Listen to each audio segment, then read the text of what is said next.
ക്രിസ്തീയതയുടെ ശക്തി സൗന്ദര്യങ്ങൾ ഇതര ആധ്യാത്മിക ചിന്തകളിൽ നിന്ന് എങ്ങനെ വ്യത്യാസപ്പെട്ടിരിക്കുന്നു? ഇത് പറയുന്നതിനുള്ളതാണ് സുവിശേഷ യോഗം. നമ്മൾ മതസൗഹാർദ്ദത്തെക്കുറിച്ചും മനുഷ്യ സൗഹാർദ്ദത്തെക്കുറിച്ചും ഒക്കെ കേട്ടു. ഞാനും അതൊക്കെ വിശ്വസിക്കുന്ന ആളാണ്. ഇന്ത്യ ഒരിക്കൽ ക്രൈസ്തവ രാജ്യമാകുമെന്നും ഒരു ക്രിസ്ത്യാനി ഇന്ത്യ ഭരിക്കുമെന്നും രാഷ്ട്രപതി ക്രിസ്ത്യാനി ആയിരിക്കണമെന്നൊന്നും സ്വപ്നം കാണാത്ത ഒരു ഉപദേശിയാണ് ഞാൻ. അങ്ങനെ ഒരു കാലം വരുമെന്ന് ഞാൻ കരുതുന്നില്ല. അതിന് വാക്യത്തെളിവുകളുമില്ല. ഇന്ത്യയെന്നും അതിൻ്റെ മതേതര സ്വഭാവം സൂക്ഷിക്കണം. ക്രിസ്ത്യാനിക്കും പ്രസിഡന്റാകാം, പ്രധാനമന്ത്രിയാകാം, നിരീശ്വരനുമാകാം, മുസൽമാനുമാകാം, ഹൈന്ദവനുമാകാം, ബുദ്ധിസ്റ്റിനുമാകാം, പാർസിക്കുമാകാം. ഒരേ ഒരു യോഗ്യത, ഇന്ത്യക്കാരനായിരിക്കണം, അത് മാത്രം.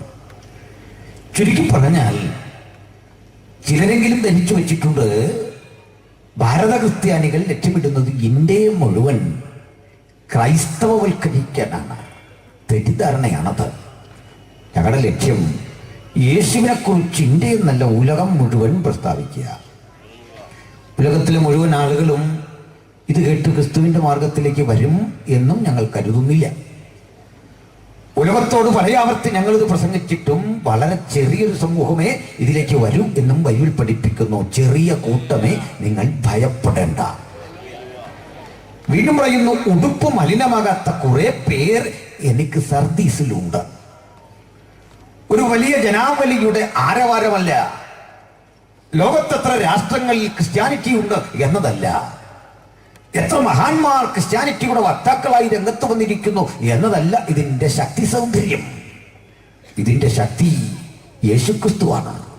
ഇതിന്റെ സൗന്ദര്യം അവിടുത്തെ വചനമാണ്. അതുകൊണ്ട് യേശുക്രിസ്തുവിനെ കുറിച്ചുള്ള അനുഭവമായ ഒരു സന്ദേശമാണ് സുവിശേഷം.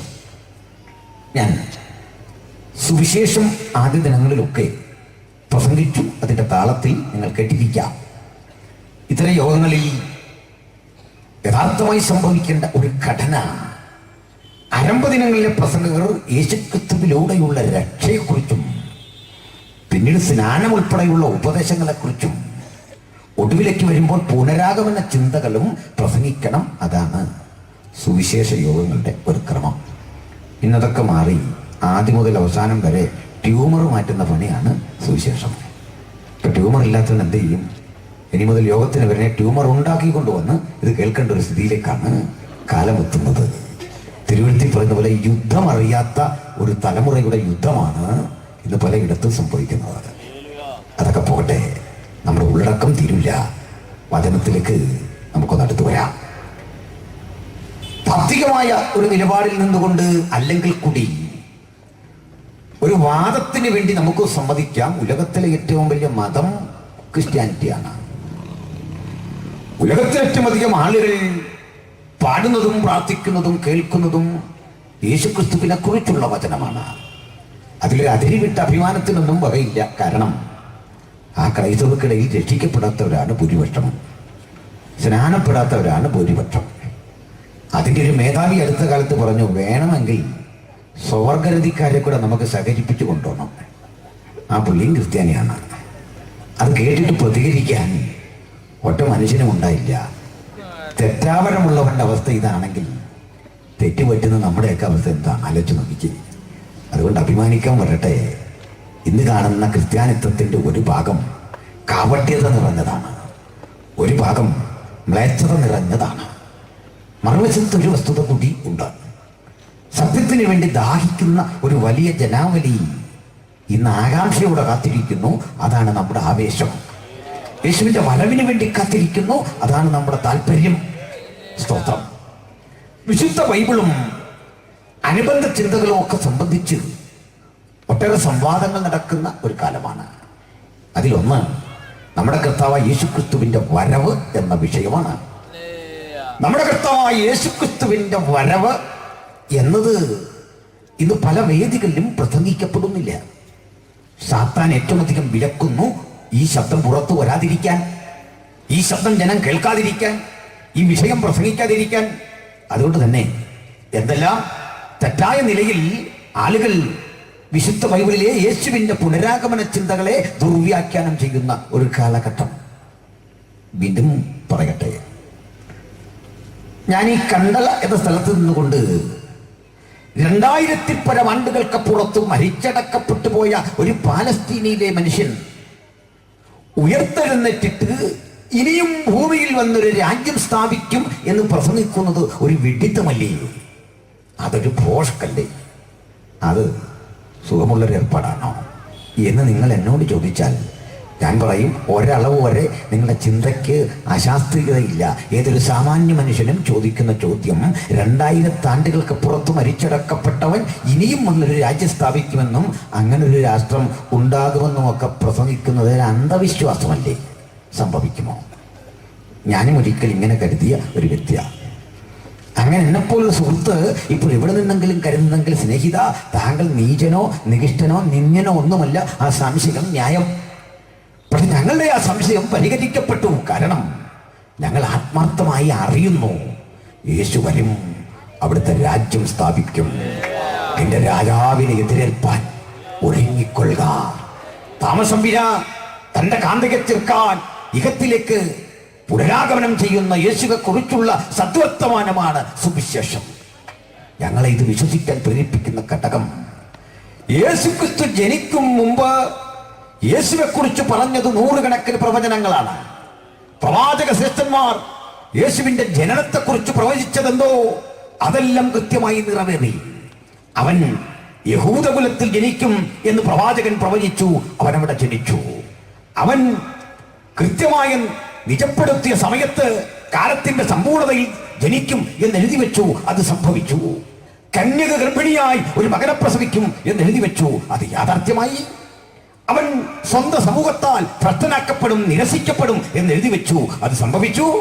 അവൻ സ്വന്തം ശിഷ്യനാൽ ഒറ്റിക്കൊടുക്കപ്പെടും എന്ന് എഴുതി വെച്ചു. അത് സംഭവിച്ചു. അവൻ സ്വജനത്താൽ നിന്ദിക്കപ്പെട്ട് ക്രൂശിക്കപ്പെടും എന്ന് എഴുതി വെച്ചു. അത് സംഭവിച്ചു.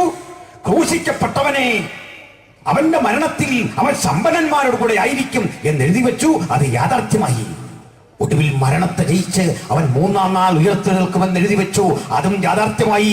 കല്ലറയുടെ കവാടത്തെ ബന്ധിച്ചിരുന്ന മഹാശിലകളെ തട്ടിത്തരണം ചെയ്തുകൊണ്ട് ഉയരത്തിലേക്ക് കയറിപ്പോയ ആ ക്രിസ്തു പുനരാഗമനം ചെയ്യും എന്ന് വിശ്വസിക്കാൻ ഞങ്ങളെ പ്രേരിപ്പിച്ചത് ആ ഒരു വസ്തുതയാണെങ്കിൽ, ഞങ്ങൾ ഈ വിശ്വാസത്തിന് പേര് പറയും ഉയർപ്പിന്റെ ശക്തി. മരണത്തെ അതിജീവിക്കുന്ന ഉയർപ്പിന്റെ ശക്തിയുടെ കാരണഭൂതനായ സർവ്വകൃപാലുവായ ദൈവത്തിന്റെ പുത്രനെ ഈ വചനം കേൾക്കുന്ന നടുവിൽ ഞങ്ങൾ ഇതിനെ ഉയർത്തിക്കാണിക്കട്ടെ. മറ്റൊരുത്തരിലും നാം രക്ഷിക്കപ്പെടുവാൻ ആകാശത്തിന് കീഴിൽ മനുഷ്യരുടെ ഇടയിൽ നൽകപ്പെട്ട ഒരൊറ്റ നാമം, യേശുക്രിസ്തുവിന്റെ നാമം. ഹല്ലേലൂയ. അവിടുന്ന് അത്ഭുത മന്ത്രി, വീരനാം ദൈവം, നിത്യപിതാവ്, സമാധാനം പ്രഭു. Praise the Lord. വിശുദ്ധ ബൈബിൾ ഒരു മതഗ്രന്ഥം എന്നതിൽ നിന്ന് വ്യത്യസ്തമായി ഇത് ഒരു പ്രവചന ഗ്രന്ഥമാണ്. ചില സുഹൃത്തുക്കളെങ്കിലും തെറ്റിദ്ധരിച്ചിട്ടുണ്ട് ഈ ബൈബിള് മനുഷ്യന്റെ കൈകടത്തൽ കൊണ്ട് മലിനമായ ഒരു പുസ്തകമാണ്.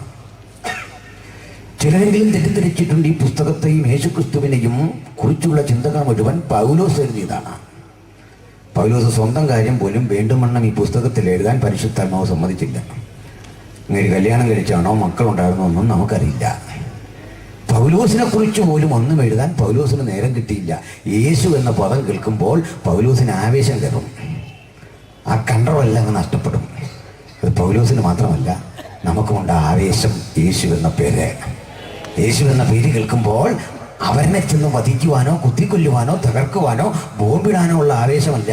അവിടുന്ന് എനിക്കായി മരിച്ചു എന്ന ഓർമ്മ കണ്ട് ഹൃദയത്തിന്റെ അന്തരംഗങ്ങളിൽ നിറയുന്നൊരു നന്ദി അത് യേശുവിന് കൊടുക്കുമ്പോൾ ഒരു കാര്യം ഉറപ്പിച്ചു പറയാം, ഉലകത്തിൽ രക്ഷാനിർണയം പ്രാപിച്ച ഒറ്റ ക്രിസ്ത്യാനിക്കും ആയുധമെടുക്കാൻ കഴിയില്ല.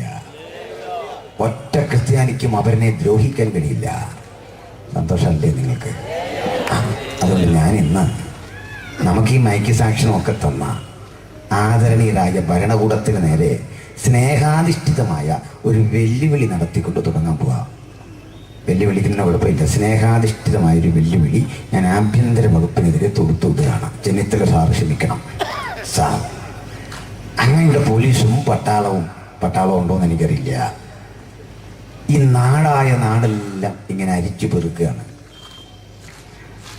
അങ്ങ് നിയോഗിച്ചിരിക്കുന്ന സൈന്യവും കേന്ദ്രസേനയൊക്കെ ഇറങ്ങി മാവോയിസ്റ്റുകളെ തേടി വയനാടൻ ഗ്രാമങ്ങൾ, തിരുനെല്ലിക്കാടുകളൊക്കെ അലയുകയാണ്.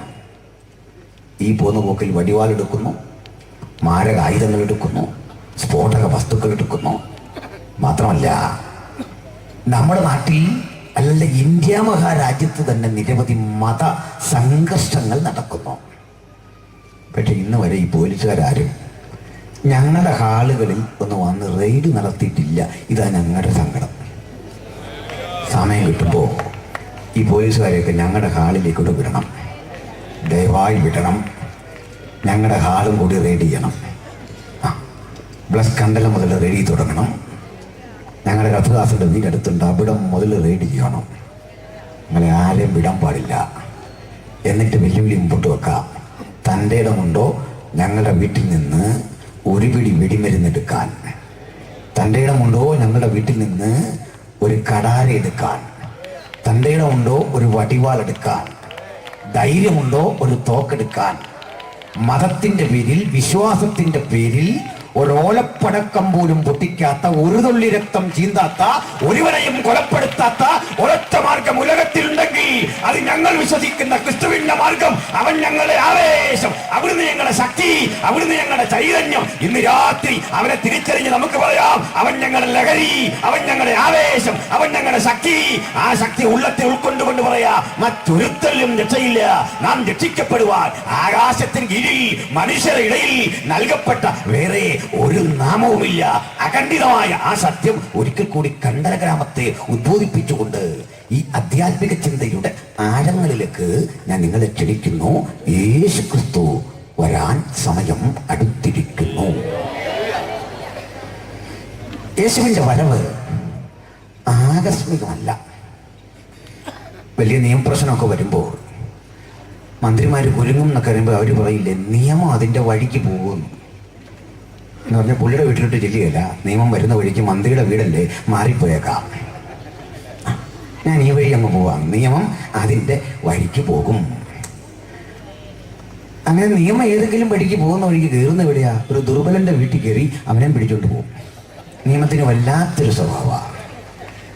ചോദിച്ചപ്പോൾ യാദൃച്ഛികമായിട്ട് പറ്റിപ്പോയതാണ് സംഭവിച്ച. യേശുവിൻ്റെ വരവും പോക്കൊന്ന് യാദൃച്ഛികമല്ല, അത് നിയമപ്രകാരമായിരുന്നു. യേശു ജനിക്കും മുമ്പ് യേശുവെ കുറിച്ചുള്ള പ്രവചനത്തിന് അനുഗുണമാം വിധത്തിൽ ഒരു കാലത്തെ ഒരുക്കി വെച്ചിട്ടാണ് പിതാവ് തൻ്റെ പുത്രനെ ലോകത്തിലേക്ക് അയച്ചത്. വെറുതെ വന്നതല്ല. ഞങ്ങൾ യേശുക്രിസ്തുവിന്റെ പ്രീ എക്സിസ്റ്റൻസിൽ വിശ്വസിക്കുന്നു, അവന്റെ മുൻ അസ്തിത്വത്തിൽ വിശ്വസിക്കുന്നു. BC 4 അഥവാ 2 ഒരു ഡിസംബർ മാസത്തിലോ ജനുവരി മാസത്തിലോ ജനിച്ചു എന്ന് ലോകം എഴുതി വെച്ചിരിക്കുന്ന കണക്കുകളിലല്ല ഞങ്ങളുടെ വിശ്വാസം. ബേത്ലഹേമിലെ ജനനത്തിനപ്പുറത്ത് യേശു ഉണ്ടായിരുന്നു. ബേത്ലഹേമിലെ ജനനത്തിന്റെ 1000 ആണ്ടുകൾക്ക് മുമ്പ് യേശു ഉണ്ടായിരുന്നു. ബേത്ലഹേമിലെ ജനനത്തിന്റെ 2500 ആണ്ടുകൾക്കപ്പുറത്ത് ന്യായപ്രമാണ ദാതാവായ മോശ ജനിക്കും മുമ്പ് യേശു ഉണ്ടായിരുന്നു. മോശയുടെ പൂർവികനായ അബ്രഹാം ജനിക്കും മുമ്പ് യേശു ഉണ്ടായിരുന്നു. അബ്രഹാമിന്റെ തലതൊട്ടപ്പനായ അദ്ദേഹത്തിന്റെ പൂർവികനായ ആദം ജനിക്കും മുമ്പ് യേശു ഉണ്ടായിരുന്നു. ആദം ഹവ്വ സൃഷ്ടിക്കപ്പെടും മുമ്പ്, ചരാചരങ്ങൾ നിയമിക്കപ്പെടും മുമ്പ്, പ്രപഞ്ചം സൃഷ്ടിക്കപ്പെടും മുമ്പ് യേശു ഉണ്ടായിരുന്നു. സകല ജരാചരങ്ങളെയും നിയമിക്കണമെന്നുള്ള സ്വർഗീയ പദ്ധതി രൂപപ്പെടും മുമ്പ് യേശു ഉണ്ടായിരുന്നു. ആ യേശുവിന്റെ നിന്ന ജീവിതത്തിൽ ചുമന്നെടുത്ത ധന്യനാകുന്ന മോശ തന്റെ സഹോദരന്റെ മരണക്കിടക്കയിൽ അദ്ദേഹം ഇഹലോകവാസം പിടിക്കുമ്പോൾ ആ യേശുവിനെ ഹൃദയത്തിൽ കൊണ്ടിട്ട് പറയുക, കർത്താവേ, അവിടുന്ന് തലമുറ തലമുറയായി ഞങ്ങളുടെ സങ്കേതമാകുന്നു. പർവ്വതങ്ങൾ ഉണ്ടായതിനും ഭൂമിയെയും ഭൂമണ്ഡലത്തെയും സ്ഥാപിച്ചതിനു മുമ്പ് അങ്ങ് അനാദിയായും ശാശ്വതമായും ഞങ്ങളുടെ ദൈവമായിരുന്നു. അറിയുക സകലരെ, ക്രിസ്തു ഒരു പുതുമയല്ല, അതൊരു പുതിയ വ്യക്തിത്വമല്ല. ബേത്ലഹേമിലെ ജനനത്തിനും കാലങ്ങൾക്കപ്പുറത്ത് ജീവിച്ചിരുന്ന നസ്രായനെ കുറിച്ചുള്ള അനുപമായ സന്ദേശം, അതാണ് സുവിശേഷം. അവൻ ആത്യന്തികനായ ദൈവത്തിന്റെ പുത്രൻ. ഹല്ലേലൂയ. യേശു ബേത്ലഹേം മുതലല്ല, അവൻ മനുഷ്യാവതാരം ചെയ്തതാണ് ബേത്ലഹേമിൽ. ഇത് സംബന്ധിച്ചുള്ള ഏത് ചോദ്യങ്ങൾക്കും ഞങ്ങളുടെ പക്കൽ സമൃദ്ധമായ മറുപടിയുണ്ട്. ദൈവത്തിന് മക്കളുണ്ടോ? തീർച്ചയായും മക്കളുണ്ട്. നമ്മളെല്ലാം ദൈവമക്കളാണ്. ദൈവത്തിന് മകനുണ്ടോ? ദൈവത്തിന് മകനുണ്ടായില്ലെങ്കിൽ ദൈവം സർവശക്തനല്ലെന്ന് വരുന്നു. മകനുണ്ടാകണം. നാളെ ഒരു മകൾ വേണമെന്ന് തീരുമാനിച്ചാൽ മകളും ഉണ്ടാകും. അങ്ങനെ പദ്ധതിയില്ല, അതുകൊണ്ടാ. അങ്ങനെ ദൈവപദ്ധതി ഇല്ല, അതുകൊണ്ടാ.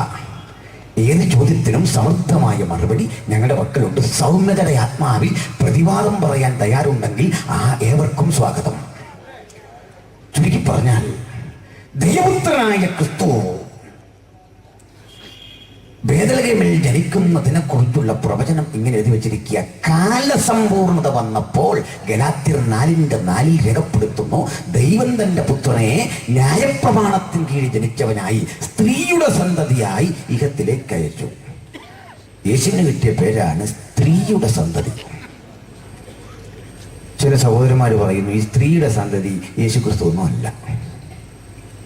അതിന്റെ കാരണം പറയുന്നത്, അവൻ സർപ്പത്തിന്റെ തല തകർക്കും, സർപ്പം അവന്റെ കുതികാൽ തകർക്കും. ഇത് യേശുവിന് ബാധകമല്ലല്ലോ. അങ്ങനെയെങ്കിൽ ഞാനിങ്ങനെ പഠിപ്പിക്കുന്ന ഒരു സഹോദരനോട് തിരിച്ചൊരു ചോദ്യം ചോദിച്ചു. സ്നേഹിത, മിസ്രയീമിൽ നിന്ന് ഞാൻ എൻ്റെ മകനെ വിളിച്ചു വരുത്തി എന്നെഴുതിയ പ്രവചനം നിവൃത്തിയാകുവാൻ സംഗതി വന്നു. ഈജിപ്തിൽ യേശു വരുന്ന കാര്യമാണ്. അതിൻ്റെ താഴെയും മുകളിലും കിടക്കുന്ന വാക്യം യേശുവിന് ചേരില്ല. ഈ മകൻ മഹാ അവിശ്വസ്തനും തല്ലിപ്പൊളിയാണെന്നിരിക്കുക. അത് ഇസ്രയേലിനെ ഡയറക്റ്റായിട്ട് കൊള്ളിക്കുന്ന അനുസരണം കെട്ട മകൻ. യേശു അനുസരണം കെട്ട ആളല്ലല്ലോ. പിന്നെന്തുകൊണ്ട് മത്തായി പറയുക എന്നെഴുതിയ പ്രവചനം നിവൃത്തിയാകുവാൻ സംഗതി വന്നു? എൻ്റെ അർത്ഥം ഇത്രയേ ഉള്ളൂ. ഒരു പ്രവചനത്തിന് പ്രാഥമിക അർത്ഥം, നിരന്തരാർത്ഥം, ആത്യന്തിക അർത്ഥം, ഇങ്ങനെ 3 അർത്ഥങ്ങളുണ്ട്. ആ 3 അർത്ഥത്തിൽ എവിടൊക്കെ കൊള്ളുവോ അതൊക്കെ അതിൻ്റെ നിവൃത്തിയാ. അതുകൊണ്ട് യേശു സ്ത്രീയുടെ സന്തതി.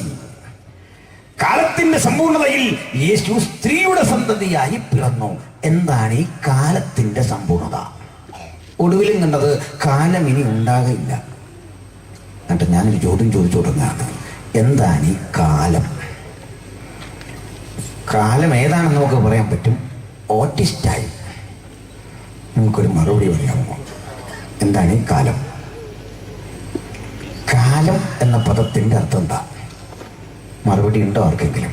എന്നോട് പറയണ്ട, സ്വന്തം മനസ്സിനോടൊരു മറുപടി പറഞ്ഞു. എന്താണ് ഈ സമയം അല്ലെങ്കിൽ കാലം? സമയം എന്തായി നമുക്ക് പറയാം, പക്ഷെ സമയം എന്താകുന്നു നിങ്ങൾ പറഞ്ഞില്ല. ഇപ്പം ഞാൻ പറയാൻ പോവാണ്, നിങ്ങളാരും പറയുന്നില്ല. ഇനി ഞാൻ പറയാൻ പോവാണ്, എന്താണ് ഈ കാലം?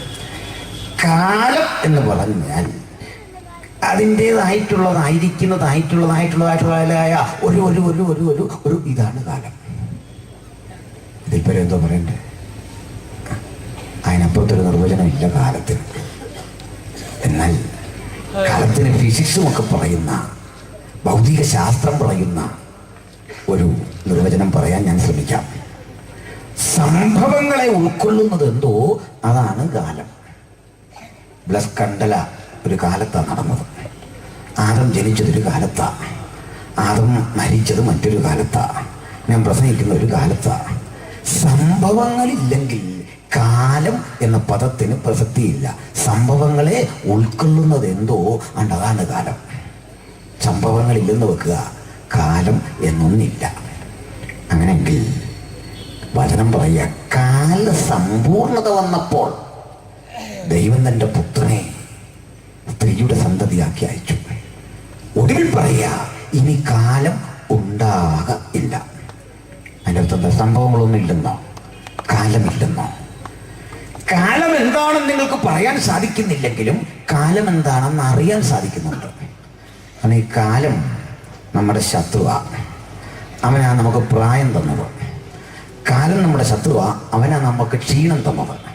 കാലം നമ്മുടെ ശത്രുവാ, അവനാ നമ്മുടെ തല നരപ്പിച്ച് കളഞ്ഞത്. ചില പുള്ളികൾ വീണ്ടും കറുത്ത വെയിറ്റ് അടിച്ചത് ശരിയാക്കി വെക്കും. എന്നിട്ട് കുറേ നാൾ കഴിയുമ്പോൾ മുകളിലെ ഭാഗം ഇങ്ങനെ കറുത്തും താഴെ വെളുത്തും ഇരിക്കും. ഒരു കെട്ടിടം പാതി പണി കൊണ്ടുവച്ചിരിക്കുകയാണ്. ഫുള്ള് വൈറ്റ് വാഷ് ചെയ്യാൻ പറ്റിയില്ല, കാശില്ലായിരുന്നു എന്ന് തോന്നിപ്പിക്കുമാറും ഇങ്ങനെ നിൽക്കും. അങ്ങനെയുണ്ട്. എന്നാൽ കാലം നമ്മെ നരപ്പിക്കും, കാലം നമുക്ക് പ്രായം തരും, കാലം നമുക്ക് ഓർമ്മശക്തി കുറയ്ക്കും, കാലം നമുക്ക് രോഗം തരും. ഒടുവിൽ കാലം നമ്മളെ അങ്ങ് വിളിച്ചുകൊണ്ട് പോകും. ഇപ്പം കാലം നമ്മുടെ ശത്രുവാണെങ്കിൽ ദൂതൻ പറയുക, ഇനി ഒന്നും പേടിക്കണ്ട, ഇനി കാലമുണ്ടാകില്ല. എന്നും നിനക്കൊരൊറ്റ വയസ്സേ കാണൂ. സ്ത്രീയില്ല, പുരുഷനില്ല, പ്രായമുള്ളവനില്ല, ബാലനില്ല, വൃദ്ധനില്ല. ക്രിസ്തുവിൽ എല്ലാവരും ഒന്നായിത്തീരുന്ന കാലസമ്പൂർണതയുടെ പദ്ധതി യാഥാർത്ഥ്യമാകാൻ പോകുന്നു. ഇനി കാലമുണ്ടാകയില്ല. ഏഴാം ദൂതൻ കാഹളം ധ്വനിപ്പിക്കുന്നതോടുകൂടി ഇനി കാലം ഉണ്ടാകയില്ല. അതിനു മുമ്പ് കണ്ടത് കാലസമ്പൂർണതയിൽ ദൈവം തന്റെ പുത്രനെ ലോകത്തിലേക്ക് അയച്ചു പിറവി കൊള്ളാൻ. എന്തിനാ യേശു ജനിച്ച സമയത്തെ കാലസമ്പൂർണത എന്ന് വിളിച്ചത്? അറിയുക, യേശുവിന്റെ ജനനം ആകസ്മികമായിരുന്നില്ല. യേശുവിന്റെ ജനനം സാന്ദർഭികമായിരുന്നില്ല. പ്രീ പ്ലാൻഡ് ആയിരുന്നു, മുൻകൂട്ടി നിജപ്പെടുത്തിയതായിരുന്നു. യേശു ജനിക്കുന്നതിന്റെ നൂറ്റാണ്ടുകൾക്ക് മുമ്പ്, കൃത്യം പറഞ്ഞാൽ ഏകദേശം 600 കൊല്ലങ്ങൾ കൊണ്ടെങ്കിലും യേശുവിന്റെ ജനനത്തിന് അനുഗുണമായ ഒരു പശ്ചാത്തലമൊരുക്കിക്കൊണ്ട് ലോകം അന്നത്തെ നിലയിൽ പരിഷ്കാരത്തിന്റെ ഉത്തുംഗങ്ങളിലേക്ക് വളർന്നു. എന്ന് പറഞ്ഞാൽ ഇസ്രയേൽ എന്ന രാജ്യത്തിൽ, ആ രാജ്യത്തെ കീഴടക്കിക്കൊണ്ടൊരു സാമ്രാജ്യം ക്രിസ്തുവിന് 606 വർഷങ്ങൾക്ക് മുമ്പ് അവിടെ സ്ഥാനമുറപ്പിച്ചു. അത് യേശുവിന്റെ വരവിന് നന്ദിയായിരുന്നു. ആ സാമ്രാജ്യത്തിന്റെ പേര് ബാബിലോൺ എന്നായിരുന്നു. ബാബിലോണിയൻ ചക്രവർത്തി, ഇന്ന് ഇറാഖ് എന്ന് വിളിക്കുന്ന രാജ്യത്തിന്റെ പഴയ പേരാണ് ബാബിലോൺ. ആ ബാബിലോൺ ഭരിച്ചിരുന്ന നെബൂഖദ്നേസർ എന്ന ചക്രവർത്തിയുടെ നേതൃത്വത്തിൽ ഒരു സേന ജെറുസലേം ആക്രമിച്ചു കീഴടക്കി ഇസ്രയേലിലെ പൗരന്മാരെ മുഴുവൻ പിടിച്ചെടുത്ത് അടിമകളാക്കി മാറ്റി തന്റെ സാമ്രാജ്യത്തിന്റെ വിവിധ മണ്ഡലങ്ങളിൽ കൊണ്ട് വിന്യസിച്ചു. ശദ്രക്ക്, മേശക്ക്, അബേദ്നെഗോവ് എന്നൊക്കെ പറയുന്ന ആളുകളെ നമുക്കറിയാം. ഇത്തരം ആളുകളെയൊക്കെ കൊണ്ട് ഇറാഖ് എന്ന് വിളിക്കുന്ന ബാബിലോണിയയുടെ വിവിധ മണ്ഡലങ്ങളിൽ കൊണ്ട് വിന്യസിച്ചു. അവരെ കഠിനമായ ഊഴിയ ജോലിക്ക് വിചാരണക്കാരാക്കി മാറ്റി പണിയെടുപ്പിച്ചു. ഇസ്രായേൽ മക്കളെ എന്തുകൊണ്ട് ബാബിലോണിലേക്ക് നെബൂഖദ്നേസർ കൊണ്ടുവന്നു? യേശുവിന് 606 വർഷങ്ങൾക്ക് മുമ്പ്. പണ്ട് ഏകസത്യ ദൈവത്തെ കണ്ട് ദൈവ ശബ്ദം കേട്ട് ഇറങ്ങിത്തിരിച്ച അബ്രഹാമിന്റെ മണ്ണ് ഈ ബാബിലോണിലെ കൽദയ പട്ടണമായ ഊർ എന്ന ഗ്രാമമായിരുന്നു.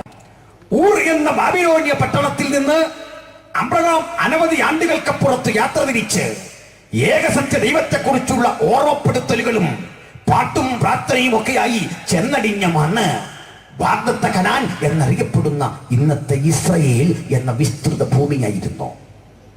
ആ സ്ഥലത്ത് അബ്രഹാം ഇസഹാക്കിനെ യാഗം കഴിപ്പിച്ചു. ആ സ്ഥലത്ത് ദൈവത്തിന്റെ വലിയ പ്രവൃത്തികൾ വെളിപ്പെടുത്തുവാൻ ദൈവം അവസരങ്ങൾ ഒരുക്കി. ഏകസത്യ ദൈവത്തെക്കുറിച്ചുള്ള ഒരാലയം അവിടെ രൂപപ്പെട്ടു വന്നു, മഹത്തരമായ ജെറുസലേം ദേവാലയം. ഈ ജെറുസലേം ദേവാലയത്തിൽ ഇരുന്ന് പ്രാർത്ഥിക്കുന്ന ജനത പണ്ടിറങ്ങി പുറപ്പെട്ടത് ബഹുദൈവ ചിന്തകളുടെ ആധാര കേന്ദ്രമാകുന്ന ബാബിലോണിൽ നിന്നായിരുന്നെങ്കിൽ, അതേ ബാബിലോണിലേക്ക് സത്യദൈവത്തെ തുതിക്കുന്നവന്റെ ആലയം തച്ചുടച്ച് അത് നിർവീര്യമാക്കി ആലയത്തിലെ വസ്തുക്കളെ കൊള്ളയടിച്ച് നെബൂഖദ്നേസർ തന്റെ സാമ്രാജ്യത്തിൽ കൊണ്ടു പാർപ്പിച്ചു. പക്ഷെ അദ്ദേഹം എന്തിനാ ഇത് ചെയ്തത്? ഏകദൈവത്തെ വിളിക്കുന്നവന്റെ വിശ്വാസ പ്രമാണം ചുട്ടുകളയുക. അദ്ദേഹം ചെയ്ത അടുത്ത നടപടിക്രമം അവരെ ആലയം തീ വെച്ച് നശിപ്പിക്കുക. അദ്ദേഹം ചെയ്തത് അവരുടെ വഴിപാട് സാമഗ്രികൾ കൊള്ളയടിക്കുക. അദ്ദേഹം ചെയ്തത് അങ്ങനെ പ്രാർത്ഥിക്കുന്ന പുരോഹിതന്മാരെ ജയിലറയിൽ അടയ്ക്കുക. അദ്ദേഹം ചെയ്തത് അങ്ങനെ ആരാധിച്ചു പോരുന്ന ജനത്തെ കൊണ്ട് കഠിന ജോലി ചെയ്യിക്കുക. അവരുടെ ശ്രേഷ്ഠന്മാരെ കൊണ്ട് രാജാവിന്റെ ചൊൽപ്പടിക്ക് നിർത്തി കൊട്ടാരത്തിലെ സേവകൾ ചെയ്യിക്കുക. ഇതിന് കൊണ്ടുപോയി. ലക്ഷ്യം ഏകസത്യ ദൈവത്തിന്റെ വിശ്വാസം തകർക്കുക. പക്ഷെ നെബൂഖദ്നേസറേ, നിങ്ങൾ അറിയാത്ത ഒന്നാണ് സംഭവിച്ചത്. ഏകസത്യ ദൈവ വിശ്വാസിക്ക് ആലയം വേണമെന്നില്ല. അവരിൽ അപ്പോൾ ഒരു പ്രമാണം രേഖപ്പെടുത്തി കിട്ടണമെന്നില്ല. അവന് പുരോഹിതന്റെ ഇടനില ആവശ്യമില്ല. അവന് കൂടിയിരിക്കാൻ ഒരിടം വേണമെന്നില്ല. 2-3 പേർ തിരുനാമത്തിൽ എവിടെ കൂടുമോ അവിടെ ഇരുന്നും പ്രാർത്ഥിക്കുവാൻ അവന് കഴിയുമ്പോൾ ആ സ്ഥലം ജെറുസലേം ദേവാലയത്തെക്കാൾ വിലപിടിപ്പുള്ളതായി മാറും. ആ സ്ഥലത്ത് ദൈവ സാന്നിധ്യം ഇറങ്ങും. ഇടനിലക്കാരൻ ആവശ്യമില്ലാതെ പ്രാമാണിക ഗ്രന്ഥങ്ങളെ പൂജിക്കാതെ ഇസ്രായേൽ മക്കൾ ബാബിലോണിൽ പ്രാർത്ഥനയ്ക്ക് കളമൊരുക്കി ശക്തിയോടെ പ്രാർത്ഥിച്ചപ്പോൾ ദൈവം വലിയ പ്രവൃത്തികൾ അവിടെ ചെയ്തു. എന്താണ് ചെയ്ത പ്രവൃത്തി? വിശുദ്ധ ബൈബിളിലെ ഏറ്റവും നല്ല കൃതികൾ രൂപപ്പെട്ടത് അവർ ബാബിലോണിൽ പ്രവാസത്തിൽ കിടക്കുമ്പോഴാണ്. ദാവീദിന്റെ ഭാഷയിൽ പറഞ്ഞാൽ, ഞാൻ കഷ്ടതയിലായിരുന്നത് എനിക്ക് ഗുണമായി. വേദനയുടെ ആധിക്യം സ്വപ്നങ്ങളെ കാണുവാൻ അവരെ പഠിപ്പിച്ചു. വേദനയുടെ ആധിക്യം ദർശനങ്ങൾ കാണുവാൻ അവർക്ക് പ്രേരണ നൽകി. കഷ്ടപ്പാടും പീഡയും ദൈവത്തെ അടുക്കുവാൻ അവർക്ക് പ്രേരണ നൽകിയെങ്കിൽ അവിടെ കിടന്നുകൊണ്ട് ശദ്രക്ക് മേശക് അബേദ്നെഗോ പ്രാർത്ഥിക്കുമ്പോൾ അവർക്ക് മുമ്പിൽ ദൂരാ സമഭൂമിയിൽ സ്വർണ്ണബിംബത്തെ നാട്ടിവെച്ച് രാജാവ് പറയും, തമ്പുരുവും കിന്നരവും വേടവും കുഴലും ഒക്കെ കേൾക്കുമ്പോൾ വീണ് ഞാൻ നിർത്തിയിരിക്കുന്ന ബിംബത്തെ നമസ്കരിച്ചു കൊള്ളണം, അല്ലെങ്കിൽ ഞാൻ നിങ്ങളെ ശകലീകരിക്കും, അല്ലെങ്കിൽ ഞാൻ നിങ്ങളുടെ തലയെടുത്ത് മാറ്റും. പക്ഷെ സത്യദൈവത്തെ വിശ്വസിക്കുന്നവർ വിളിച്ചു പറഞ്ഞു, നെബൂഖദ്നേസരേ, ഈ കാര്യത്തിൽ പ്രതിവാദം പറവാൻ ആവശ്യമില്ല. ഞങ്ങളെ സൃഷ്ടിച്ച ദൈവം, ഞങ്ങളെ നിയമിച്ച ദൈവം ഞങ്ങളെ രക്ഷിച്ചാലും ഇല്ലെങ്കിലും നീ നിർത്തിയ ബിംബത്തെ ഞങ്ങൾ നമസ്കരിക്കുകയില്ല. ഹല്ലേലൂയ. ഈ പീഡയുടെ നടുവിൽ അവരാരാധിച്ചില്ല ഈ ബിംബത്തെ. പീഡയേറെ വന്നു. പീഡ കൊണ്ട് നേരിടാത്തത് സ്നേഹം കൊണ്ട് നേരിടാൻ ചക്രവർത്തി ഒരു തന്ത്രം ആദ്യം മെനഞ്ഞു നോക്കിയിരുന്നു. മര്യാദയ്ക്ക് നോക്കിയിട്ട ശിക്ഷണ നടപടി കഠിനമാക്കിയത്. അതെന്താ? ഇസ്രായേൽ മക്കൾക്ക് ഏറ്റവും നല്ല ഭക്ഷണം ഉണ്ടാക്കി കൊടുത്തു. ഈ കുഞ്ഞുങ്ങൾ പറഞ്ഞു, ഞങ്ങൾക്ക് ഈ ഭക്ഷണമൊന്നും വേണ്ട. ആ ഭക്ഷണത്തിൻ്റെ കാര്യം കേൾക്കുമ്പോഴേ അവർ പറയും, ഇത് വേണ്ട, ഞങ്ങൾ പരിപ്പ് ചാറുമൊക്കെ കഴിച്ച്, വേവിച്ച മുതിരയും ഗോതമ്പും ഒക്കെ കഴിച്ച്, ധാന്യമണിയും പച്ചക്കറിയും ഒക്കെ കഴിച്ച് ഇങ്ങനെ ജീവിച്ചു കൊള്ളാം, ഇത് വേണ്ട.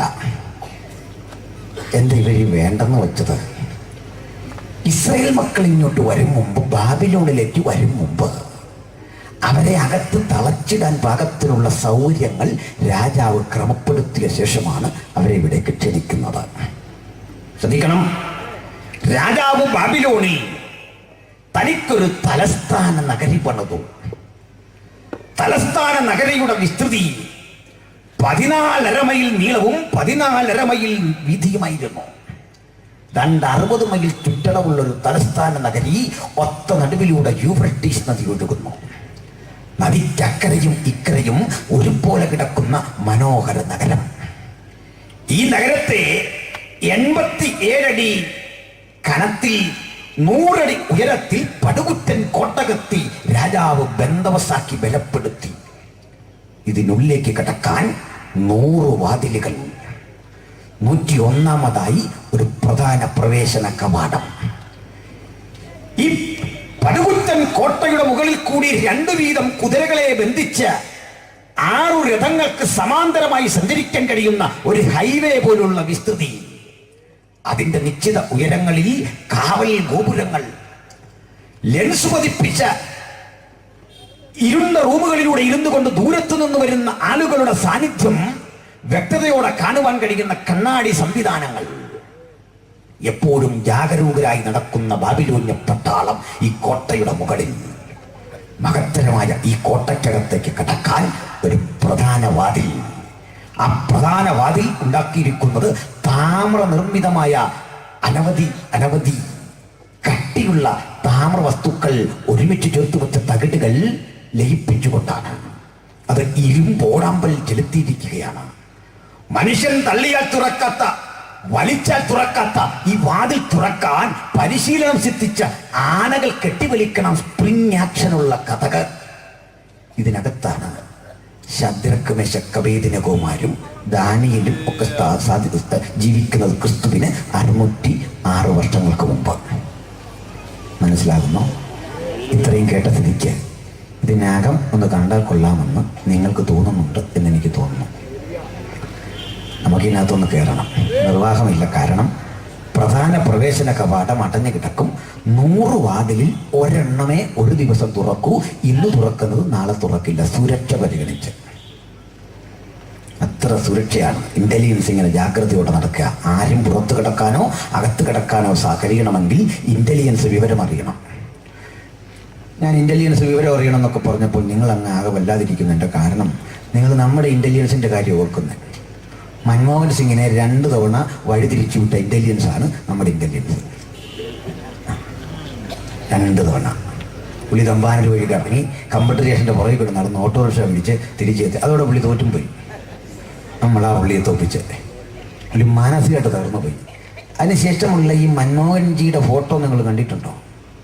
കരയുന്ന പോലൊരു ഷേപ്പ്, ചിരിക്കുക, ആള് ചിരിക്കുക, പക്ഷെ കണ്ടാൽ കരയാൻ തോന്നും.